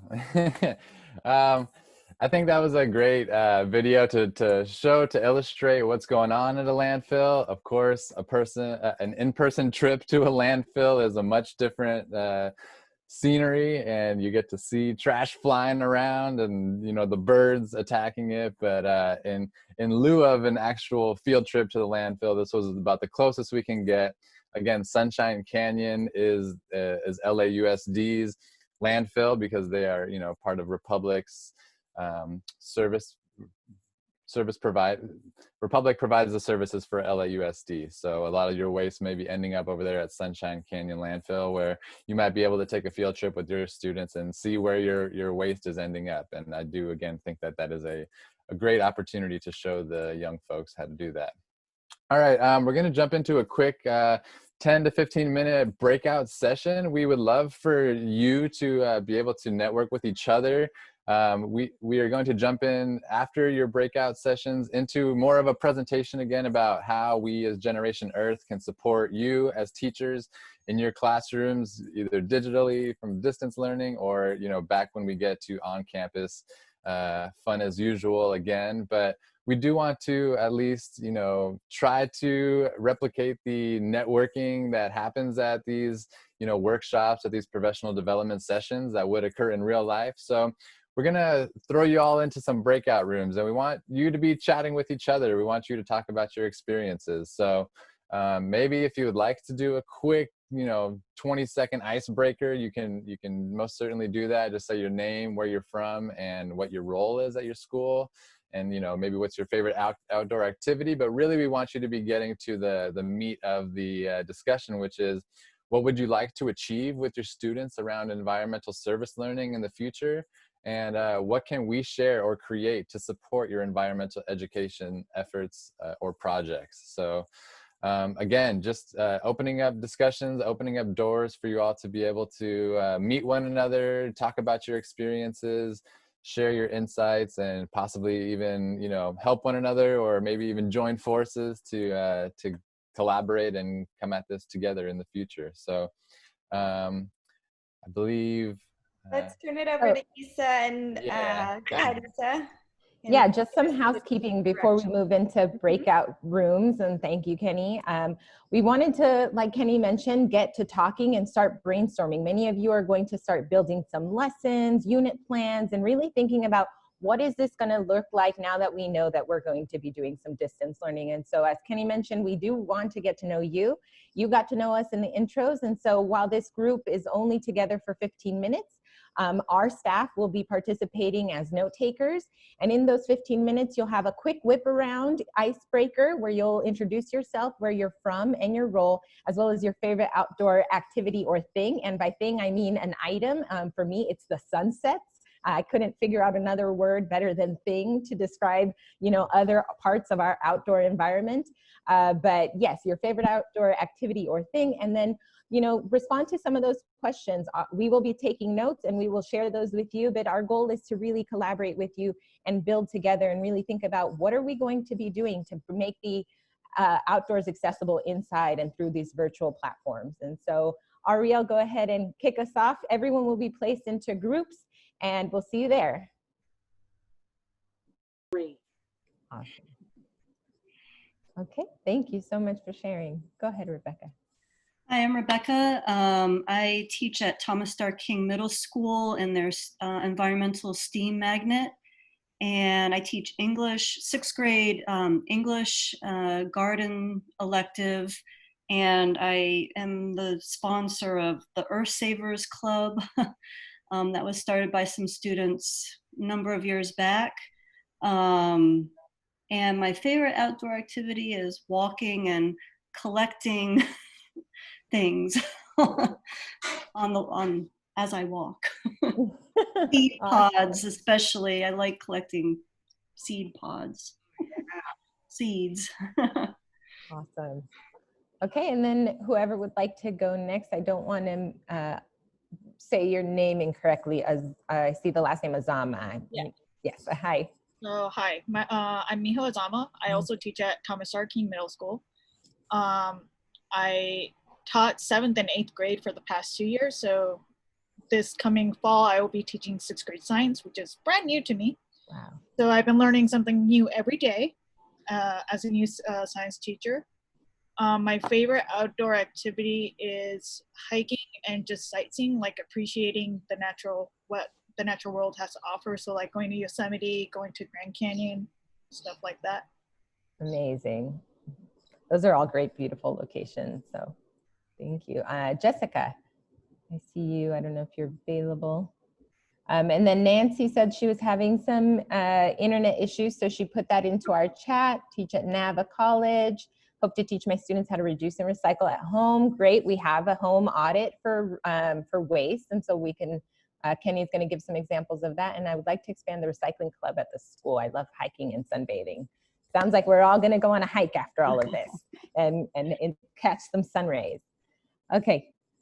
We have a few more, and then I want to move us into the nitty-gritty. I know that you all had already mentioned some ideas that you need some support on recycling and things like that. So Jessica, if you're available, or I want to say Ms. Gamboa.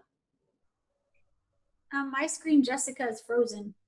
Yeah, I think so. Okay, so let's just, when folks are ready to come in, great. So we'll just go ahead and move into those two questions for our discussion. And feel free to, if there's something pressing, or if you've got some ideas right now from the presentations, now that we have Joy in our room, we have a great resource of someone who's put in some work into these projects and really run into those concerns, and as I know many of you have. So what do you all think you want to achieve with your students around service learning? What are some things that maybe we can share with you, or any questions that you have? I heard from a few folks about recycling, and we are going to be sharing some information if you haven't already chatted with Kenny in previous projects, but we are doing a recycling home audit. We used to have one based on your campus in our toolkits, and we've been modifying that, and we're remaking. I have a quick question, because yes, I'm trying to develop some more online learning materials as well. And I was wondering, in terms of doing virtual class field trips and things like that, do they have some sort of cameras on landfills that kids can possibly look at on a daily basis? That's a really good question. You mean in terms of like just seeing what the state of the landfill is? Yes. Everything with live camera. Right. I'm sure it exists, just because now with everything going virtual, everybody's innovating to provide as much of a live experience. But that's something that we'll look into, and we can get back to you specifically if we find anything. Okay, that'd be great. Thanks.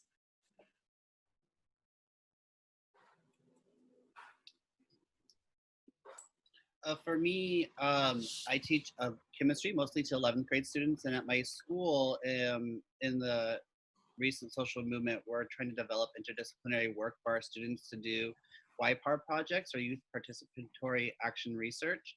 And as a science teacher in the 11th grade, my job is to figure out how to incorporate the science into that. And so what I would really like to start looking at are the science learning, service learning projects, especially dealing with inequities in environmental impacts from pollution. Most of my students live in downtown Los Angeles in the Pico Union area with high population density, and the effects of pollution are inequitable based on your socioeconomic status, and often also race. And so really trying to see how might we incorporate some of the instructional segments like the climate change and ocean acidification, but make it more relevant to my students who are living in the city and who are students of color and who are low income, and how they're dealing with those effects inequitably compared to other people. Yeah, that's a really great point that you brought up, because it's something that we in Generation Earth and at Tree People, we're trying to focus on the social equity aspect of just environmental issues. So we're actually hosting a youth leadership summit in August. It's going to be on August 12th and 13th. August 12th is actually the International Day of Youth. So to overlap that day, we're hosting a youth summit, and we're going to be. Oh, we tried it, but we did try it. Sure. Because it has to be emptied, and the kids, they throw in they don't get the idea of cooked food can't go in there, and they'd throw, it was just a nightmare. Yeah. I just, No, it's true. If I can interject, one, I think middle school teachers are superstars because your kids are super hormonal and their attention span is like ridiculously short. And it's like, it's true. They're touching each other and tapping, oh, I like that boy and this and that, you know, it's just, their narrative is just, you know, so to get them to concentrate on anything, I think things like Kenny's recycle relay, or when you get them involved physically in something, it's a great first start in getting them interested in a topic and making them, you know, connect to a topic or be aware of it. Anything that is like physical that you can get them to, you know, and we can help you with that, to do with them is a great first start. I used to do classroom presentations and they would never be listening to me. Like it was so hard to, you know, keep them concentrated in middle school unless I went in with something really concrete and really physical. So that's one thing to think about in the way of like rallying them, you know. yeah, we had on our books before the quarantine to do a Olympics, a green Olympics, where sorting and when I do the Earth Day Fair, we have little booths where we have competitions where they sort things and things like that, and they like that. But like I said, it's a few. I mean, it's a very small percentage of the kids. But if you think of anything, you know, Simone, I think you may have had something just to really add. quick before we go back. I taught 7th grade before I went back into my PhD program. So what I did with my kids, we worked with what we have, but I let them design their own like recycling like kind of system. So what we ended up doing, a lot of the kids love basketball and like throwing stuff and trying to throw things across the classroom. So I put basketball hoops behind like the recycling bins. And so it was like a game for them to do it. So they were like much more invested in actually doing that. And then we like separated, we had like one for like paper, one for plastic and things like that. But the kids were, of course there was still some who just like put it in whichever one.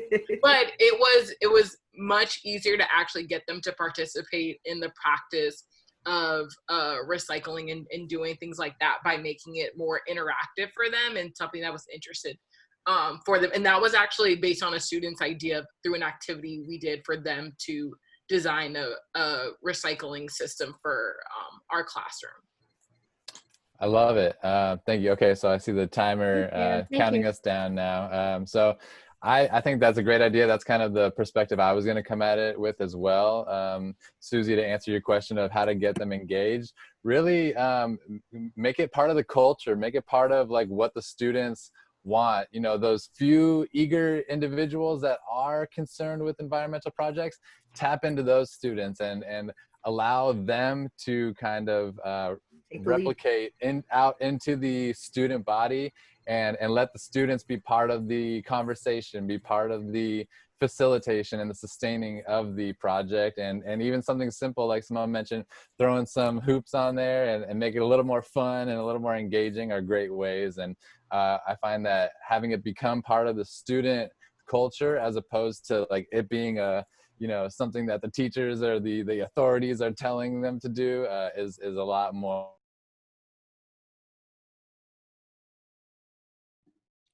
Hi, everybody. All right. I still feel like the Zoom, I feel like I'm in a time machine whenever I go through it. I don't know if you all feel that way too. Totally. Yeah. We all just got kicked out into another portal. But hopefully y'all were able to get some meaningful conversation going in your chat rooms. I know we kind of barely just, hit the tip of the iceberg in our room, but we were starting to talk about, how to engage students that may, not be interested, or how to create kind of a culture, if you will, of implementing these types of projects on a campus and allowing it to be an engaging, collaborative experience. So anyway, I hope you all were able to learn a little bit of something about, somebody else's projects, or at least just make a new friend that might be working in your region. So of course, if we were all in person, we would love for you all to be able to meet each other, hugs and handshakes and exchanging business cards and all that good fun stuff. But unfortunately, this is where we find ourselves jumping into and out of wormholes on Zoom. So we'll continue along with the presentation. Let me get my screen back up and running. So we've talked a bit about the waste as a general issue. You've heard from some teachers. We took a virtual tour of a landfill, and so now we want to talk a bit about how we as Generation Earth can support you in your projects. And this slide really doesn't have anything to do with that, other than I like to hit this point home whenever I am presenting to students, in that in nature there is no waste. Our beautiful Earth has figured out over millions and billions of years how to cycle all of the natural elements and resources, minerals, back into a purposeful shape in some way, shape, or form on the Earth. So we have things like the water cycle, the carbon cycle. Even soil has like a freaking 1,000 million year long cycle, to where it goes from soil to sediment to rocks, and these things take place over much longer lifespans than we can possibly live out, but our beautiful Mother Earth has figured out ways to really recycle the natural resources that exist on Earth, and us humans are the ones that are destroying it. We're the ones that are creating all these products made from these elements and minerals and resources, and putting them in these landfills to where we have to manage them and prevent them from polluting our Earth. So I always just love to mention that. But getting into what we at Generation Earth can assist you with and provide you with, one thing would be to come in and basically do a guest presentation. We whipped up a lot of these virtual distance learning presentations where we can cover these different topics. Water resilience in Los Angeles County, where we talk about our watershed and how to preserve it and how to capture water, maybe on a school campus. Talking about compost and taking it back to Cleopatra and our love for worms and how they help us to keep our resources in a cycle. Talking about recycling and managing our resources. Just talking about how we can maybe reduce our waste at home on a daily basis, how we can change our habits, and native plants of Los Angeles. Just talking about the importance of native plants, why they're beneficial, they're beautiful. And so one of our presentations is led by myself, being the waste guy, talking about recycling. So just to give you a brief glimpse into what that presentation is like, we break it down by material. We break down waste by material. So we talk about paper. Of course, being from tree people, we want to preserve our trees as much as possible. So talking about the fact that, the average American uses about 7 trees worth of paper and wood every year, and how much energy and water it takes to create paper. Talking about how recycled paper, can really minimize the water, the air pollution, and the energy usage. And talking about the fact that paper can be recycled up to 7 times before, it kind of reaches the end of its life. So we talk about the problem, we talk a little bit about the solution, and then we open it up to the students. We open it up to, you, if you feel so inclined, please, respond to this in the chat box if you like. But this is a way that we kind of get the engagement level going, get the students to be thinking, and then we also provide some examples of, what are things that you could do at home to minimize waste on an everyday basis. So using a cloth instead of paper towels, a reusable bag instead of a paper bag, using a bandana or a handkerchief instead of tissue paper, even getting, stop using the paper plates, even though they're terribly convenient, but, they're a waste of paper, a waste of water, a waste of resources. And even if you're, one of the few that maybe prefers a digital book over a paper-bound book, I know a lot of us enjoy the feel and the smell of paper books, but even just to say that, reducing our paper book consumption can reduce the paper waste as well. We keep going, talking about organics, ask the students what are ways that they reduce organics, and talking about how even just doing something simple like mowing your lawn with an old-fashioned lawnmower and just allowing those grass clippings to go right back onto the lawn can actually feed your lawn with the nutrients that it needs to stay healthy, so you don't have to keep feeding it fertilizer or all these synthetic chemicals that we extract from our regions, our landscapes. that you can kind of recycle just by throwing those clippings right back on the garden.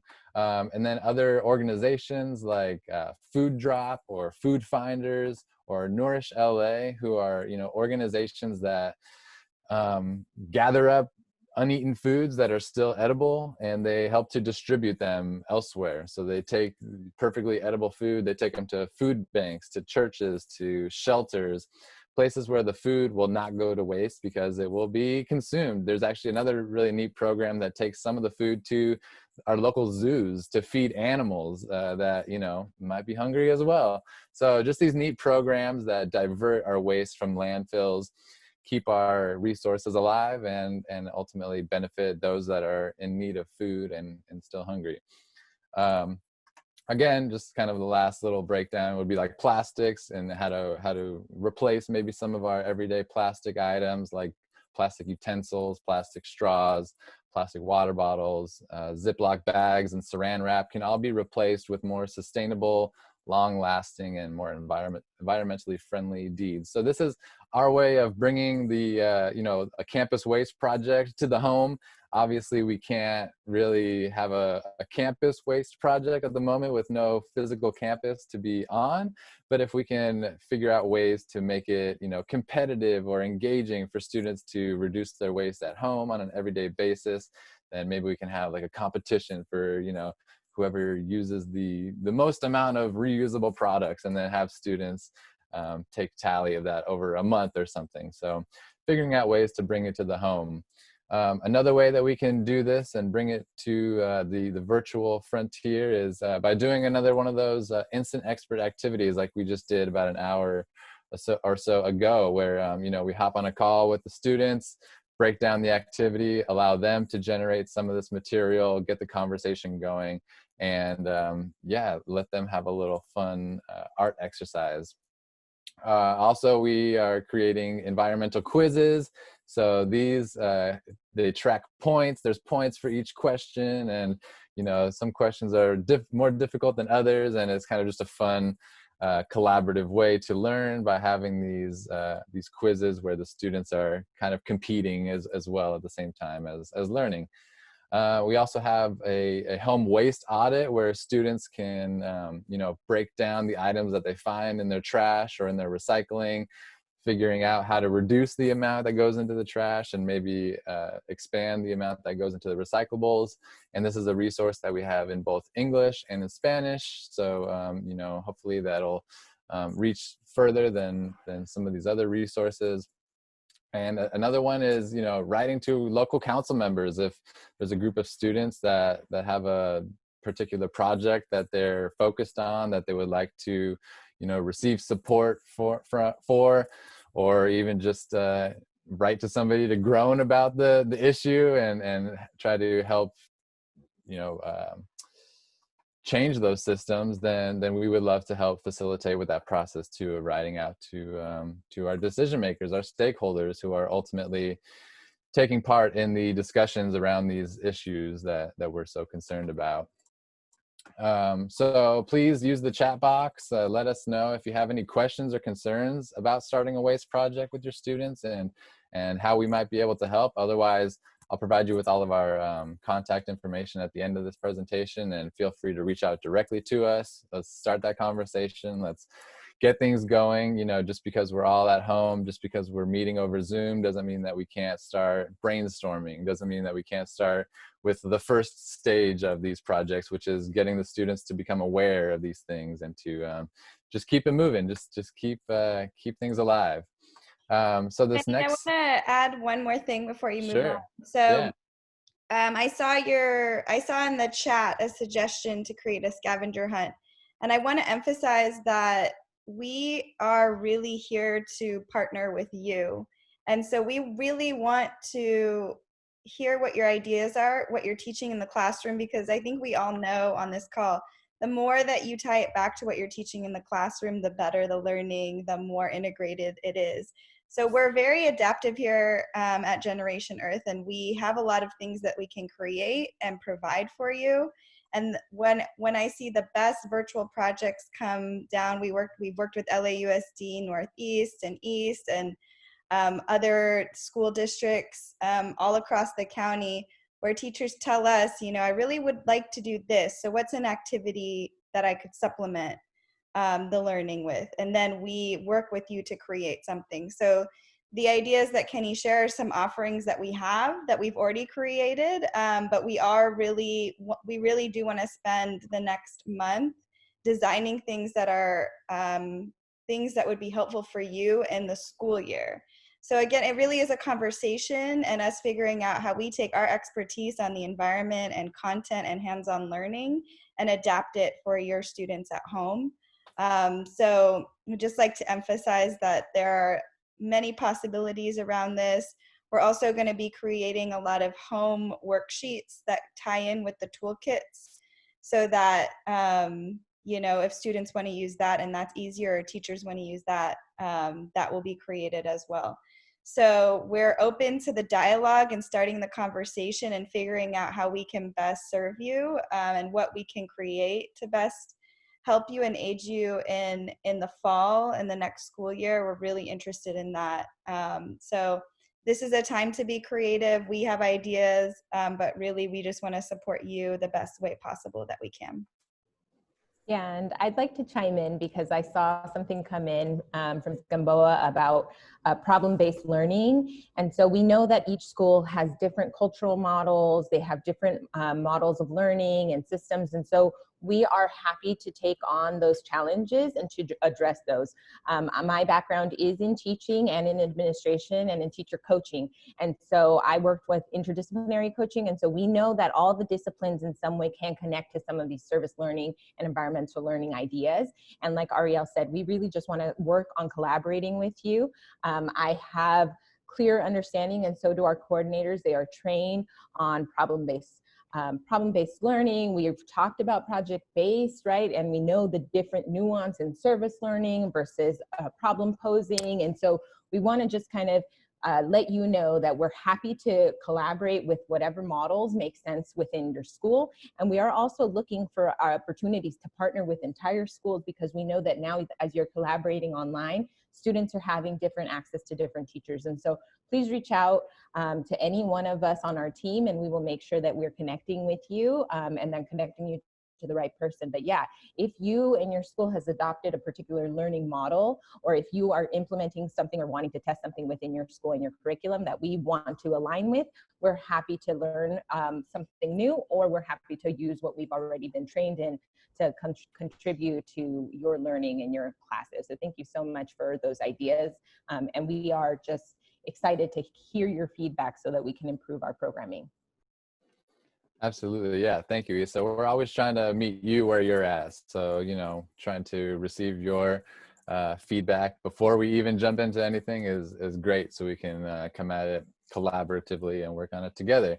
Another one that I didn't show here, it's still in the development stage, is like a systems thinking project. So kind of tying everything together of how agriculture relates to deforestation. How does deforestation relate to our air quality? How is that impacted by landfills? And, so trying to tie everything together and make it an overarching, just a systems thinking approach, and trying to connect these dots that are, of course, interrelated in ways that might not be apparent at first. So anyway, yes, thank you. Thank you very much for that. So I'm going to kind of blow through this next section. It's, somewhat applicable, but it's more so geared towards when life is normal and when we're all on campus. So these next slides are going to be about, how we can help start campus-wide efforts and projects, like we had heard about in the teacher presentations, where things are normal. Imagine a day when we're all back on campus and we can all hold hands and sing Kumbaya again. So that's this next phase that we're going to jump into, is things back on campus. So the way that we approach these projects is that we either present an issue, or a student just sees a need on their own. They learn a little bit about it, and then they take action. And this is how we get involved. We help to facilitate the learning. We help to facilitate the actions. And we call this a service learning project, to where the students are the ones you know, doing the work, getting their hands dirty, learning about the material, and ultimately, you know, the work is on them. It shouldn't be that at the end of the day, the recycling system falls on your shoulders because you were the one that tried to initiate it on the campus. So helping you to figure out a way to get the students involved, get the principal involved, the custodial staff involved, so that it's a community-wide, campus-wide effort, and it's not going to burn you out to where you know, it might fail if that is the case, because it's just ultimately too much work. So we like to implement these projects in 5 stages, you know, roughly. The first one being to investigate, the second to prepare and to plan, the third is to take action, fourth is to reflect on the steps that you've taken already and the steps that you can, you know, take moving forward, and ultimately to demonstrate your success or reward your success, because at the end of the day, we all like to have a little fun, and it shouldn't just all be hard work, because that makes Jack a dull boy with no play. So the first step is investigating. So do you have a team? Do you have students that are eager to get these projects going, that are just saying, hey, teacher, we need to do something about this recycling. We need to, you know, minimize our waste, whatever that, you know, you want to tap into those individuals that are willing and able and interested in supporting. So we have these toolkits that you can find on our website, generationearth.com. And we have these toolkits that kind of walk you through these projects. And anytime you see this little orange banner on my slides where it says page 4, that's the page you're going to find it on in our toolkits. So everything that I'm pulling from is from, again, generationearth.com. Under our resources tab, there is a waste reduction and recycling project toolkit. And that's what I'm taking from in this presentation. So this is what you'll find when you do it. We have other toolkits though on food waste, on water, on native gardens. So, you know, definitely feel free to explore those resources that we've got up there on generationearth.com, and I'll kind of walk you through it. So the second step would be to prepare and to plan. This could include mapping out your campus, you know, find out what's already happening. Do we have recycling bins? Where are they located? What's in those recycling bins? Where can more be placed? And take note of any signs. Are there recycling signs around? Are there any sort of promotional, you know, announcements, assembly, you know, whatever, what have you, that kind of highlight this system that's going on? And part of doing this waste mapping is to do a waste audit. So every campus is different. Heck, every trash can is different, right? The material that's in it. So the lunch quad trash bin might look a lot different than the main office trash bin, and maybe finding out what type of waste is generated, pardon me, the types of waste that are generated in different parts of campus. You know, the lunch quad, of course, is gonna gather a lot of food waste. So maybe having the organics collection bin there. The office maybe is a great place for a paper recycling basket. Maybe not the reverse. I don't think the organic bins would work well in the main office, or the paper recycling in the lunch quad. So, you know, figuring out location is always ideal. And then we provide you with interview questions. So, you know, you'll want to involve the principal, the plant managers, the custodial staff, the cafeteria staff, if you want to do some organics recycling in the cafeteria, you know, other teachers as well. So we provide you, even your waste hauler, Republic, or whatever services your waste, we provide you with questions to ask them, get them involved in the conversation, because ultimately you want this to be a collaborative approach. You don't want this to be, again, something that you formulate the whole plan and then you present. You can present like a half-done plan to the other stakeholders, like the principal or the custodial staff, but you want them to be informed. You want them to be engaged and part of the system, even if their engagement is, hey, as the principal, I'm hands off. I'll let you do whatever you want to do. It's good to just get that green light, that thumbs up ahead of time, instead of, you know, maybe getting rejected after a lot of work gets into it. So you choose your approach. I know Anne said earlier that, you know, she's kind of the ask for forgiveness instead of permission type of deal, where it's like you just go ahead and move forward with things. But we always find that it's great to have a collaborative approach with as many others as possible. And again, that way all this work isn't falling onto your shoulders, right? So choosing your scope is always important. I, you know, definitely recommend starting small, starting with what's manageable. Maybe it's just one classroom, maybe it's your, you know, strip of classrooms along your walkway, where you and 5 other teachers kind of partner up and create your own little system. And then, you know, work with what's manageable. Find your students that are going to help, your other helpers, and you can expand from there. It's always easier to expand from what you've been able to manage than to open the floodgates and then you're like, oh crap, how do we close the floodgates? So, you know, it could stretch campus wide, or we can even create community events as well to where the community can get involved as well. So I'll talk a little bit about that now. Choosing your project is also important. So, you know, the curbside recycling collection, or collecting bottles and cans, is probably the most popular project, but it doesn't have to just stop there. Electronic waste drives or clothing drives, textile drives, can actually raise money for your school. So these are ways that you can actually expand into the community. Ms. Ferrante mentioned the Los Angeles Conservation Corps, who is an organization here in LA that will help facilitate an electronic waste drive. So they'll come to your campus, they'll actually plaster signs around your community saying, hey, we've got an electronic waste drive here at such and such school on such and such date at this time. And LA Conservation Corps, they come on that day, they run the event, they sustain everything, they take the electronic waste at the end of the day, so you don't have to deal with hauling it away, schlepping it away. And on top of all that, they'll actually pay you for the amount that you collect. And the same can be said for their recycling program. Again, Joy Ferrante mentioned this in her presentation, but they have a bottles and cans program. They bring bins to your school, they pick it up every week, they pay your school 4 times a year based on how much weight that you collect for bottles and cans. So a great organization to collaborate with, and we can help to facilitate that partnership as well. Otherwise, doing a clothing swap, you know, food recovery, compost, resource reduction, all these things are great waste projects that we could help to facilitate. Even just, you know, bringing in a new R of recycling, and you know, after reduce, reuse, recycle, having students rethink, how can we rethink about the items that we use every day, so we you know, aren't just using disposable materials. Something that I'm seeing littering my streets nowadays are these disposable masks. These are probably going to be our new cigarette butts, you know, that we just see on every corner, on every street, you know, getting stuck in the storm drain filters. So even something as simple as wearing a reusable cloth mask instead of the disposable cloth mask is something that we can all do to minimize our waste, and, you know, just making the students aware of that.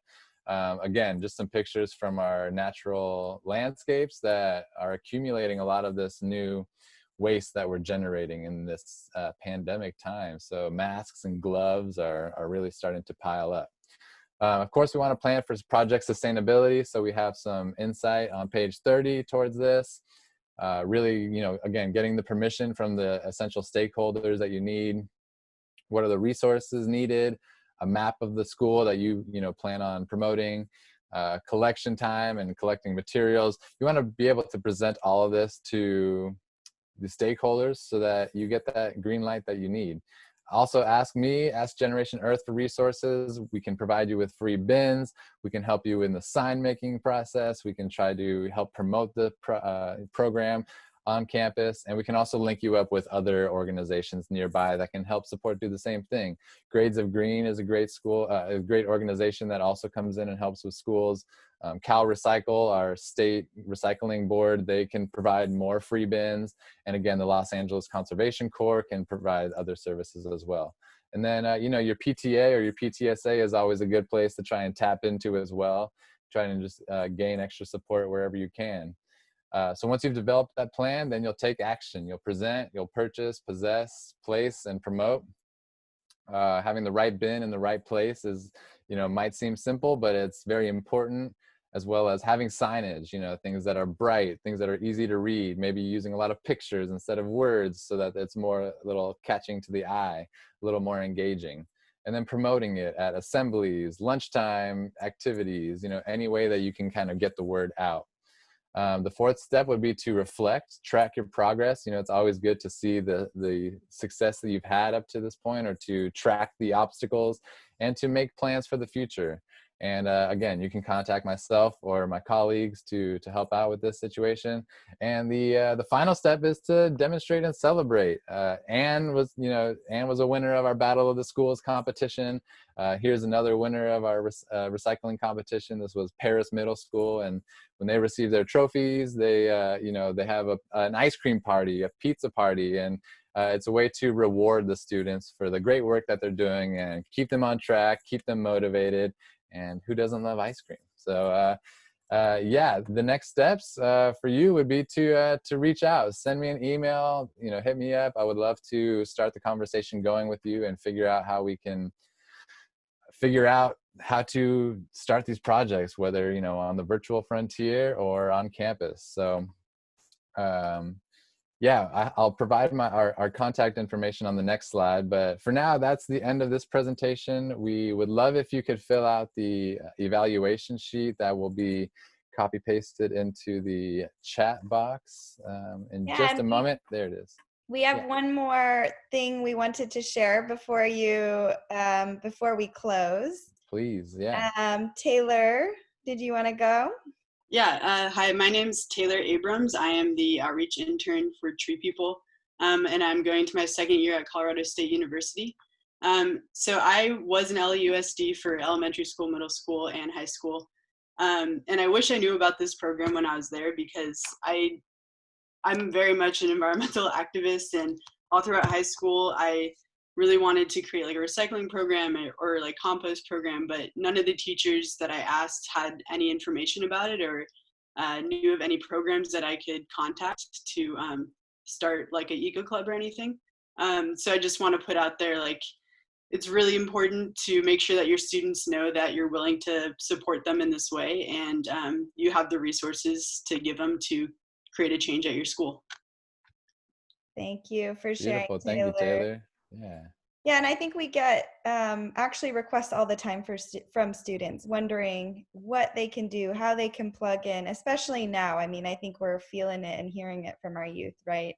And I hear that from teachers as well, especially when we're talking about, ways, practical ways, actionable ways that youth can address environmental issues in their community. And we're also thinking through how to tie, NGSS and the new history social science standards to relevancy in the classroom, what students are facing in their own communities. I heard some of you talking about that and what your students care about around different issues, waste issues, water issues. So we really love actionable items, and that's what we're all about here at Generation Earth, and tying what your students want to do to something that can be really tangible. So we have the evaluation in the chat. We'd really appreciate if you guys could fill this out. It helps to inform our work, and also provides us really valuable feedback, and helps this program continue to receive funding. So if you could please fill out that evaluation, we would greatly appreciate it. We also have sent out the link for tomorrow's workshop, which will again be on water and NGSS, and a virtual resource fair where folks like Grades of Green, Roundhouse Aquarium, the Maritime Institute will all be presenting on what they're offering teachers right now. So please definitely join us for day 2. I'll play awesome music. We'll all hang out again, do more breakout sessions, and get to know each other even more. And yeah, anything else, Kenny, we should add in the wrap up here? Something about Clean LA that I'm not getting at. I think Lisa can take that. Yeah, there's lots of resources available to all of you at Clean LA. And then I am going to be sharing all of our contact information for those of you who are interested in reaching out to any one of us on our team and starting to collaborate and brainstorm. But we hope that you're on tomorrow so that we can continue to chat and collaborate in our different breakout rooms and activities. Yep, yes. And then I think the last thing is providing our emails. So the best way to start projects with us is to email us. And there's all of our emails right there, but Loida's really our outreach manager. So if you are unsure who to email, she'll put you to the right place. We've also got Kenny, who focuses more on waste. Emmy and Maria focus on waste and water. Things like water, home site assessments, tree planting, tree care. That's what we do on the water end, which we'll learn about more tomorrow again. But please just email us and we will put you in the right place where you need to be to have the conversation that will most benefit you and your students. So with that, we want to end right at noon and not waste any more of your time, because I know this is precious this summertime. We've just really enjoyed talking with you, interacting with you. Very much appreciate you coming and spending your time with us this summer and today. And we feel what all of you are going through right now with coronavirus and uncertainty around what the fall will bring. But again, we really would like to be here for you, to help you and support you during this time. So thank you all, and we hope to see you soon, virtually or on email or tomorrow. Yes, thank you all for joining today. Hope it was worthwhile. Talk to you soon. Thank you. Thank you, everyone. Bye. And thank you, Joy and Anne. Phenomenal Yes, presentation. Joy, Anne, thank you so much. That was great. Sorry, Welcome, it's guys. Thank you so much for for helping. I appreciate it. of course, and I know it's an teacher almost impossible presentations, task to shorten that all up in such a short amount of time, but you did great. Tried. Thank Thank you. you. I'll see you guys tomorrow. Appreciate it. Sounds good. Thank you, Joy. Leave up the links here for a second. Yeah, let's do that. Thank you. Yeah. Anne, are you there? I think Anne is no Okay. longer here. She was great. She was great as well. Yeah. Yeah. That was a good combo deal. You were great, Kenny. Oh, stop it. Thank you. My work here is done. Are we doing a check-in today? Are we signing off? What's going on? Let's just wait till teachers leave.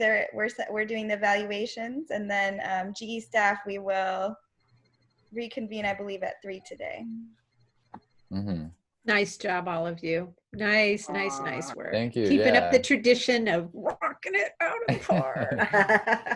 We try. It's a new frontier. You got it down. You did great. Yeah. The teachers were great. It was a team effort, so. It was great.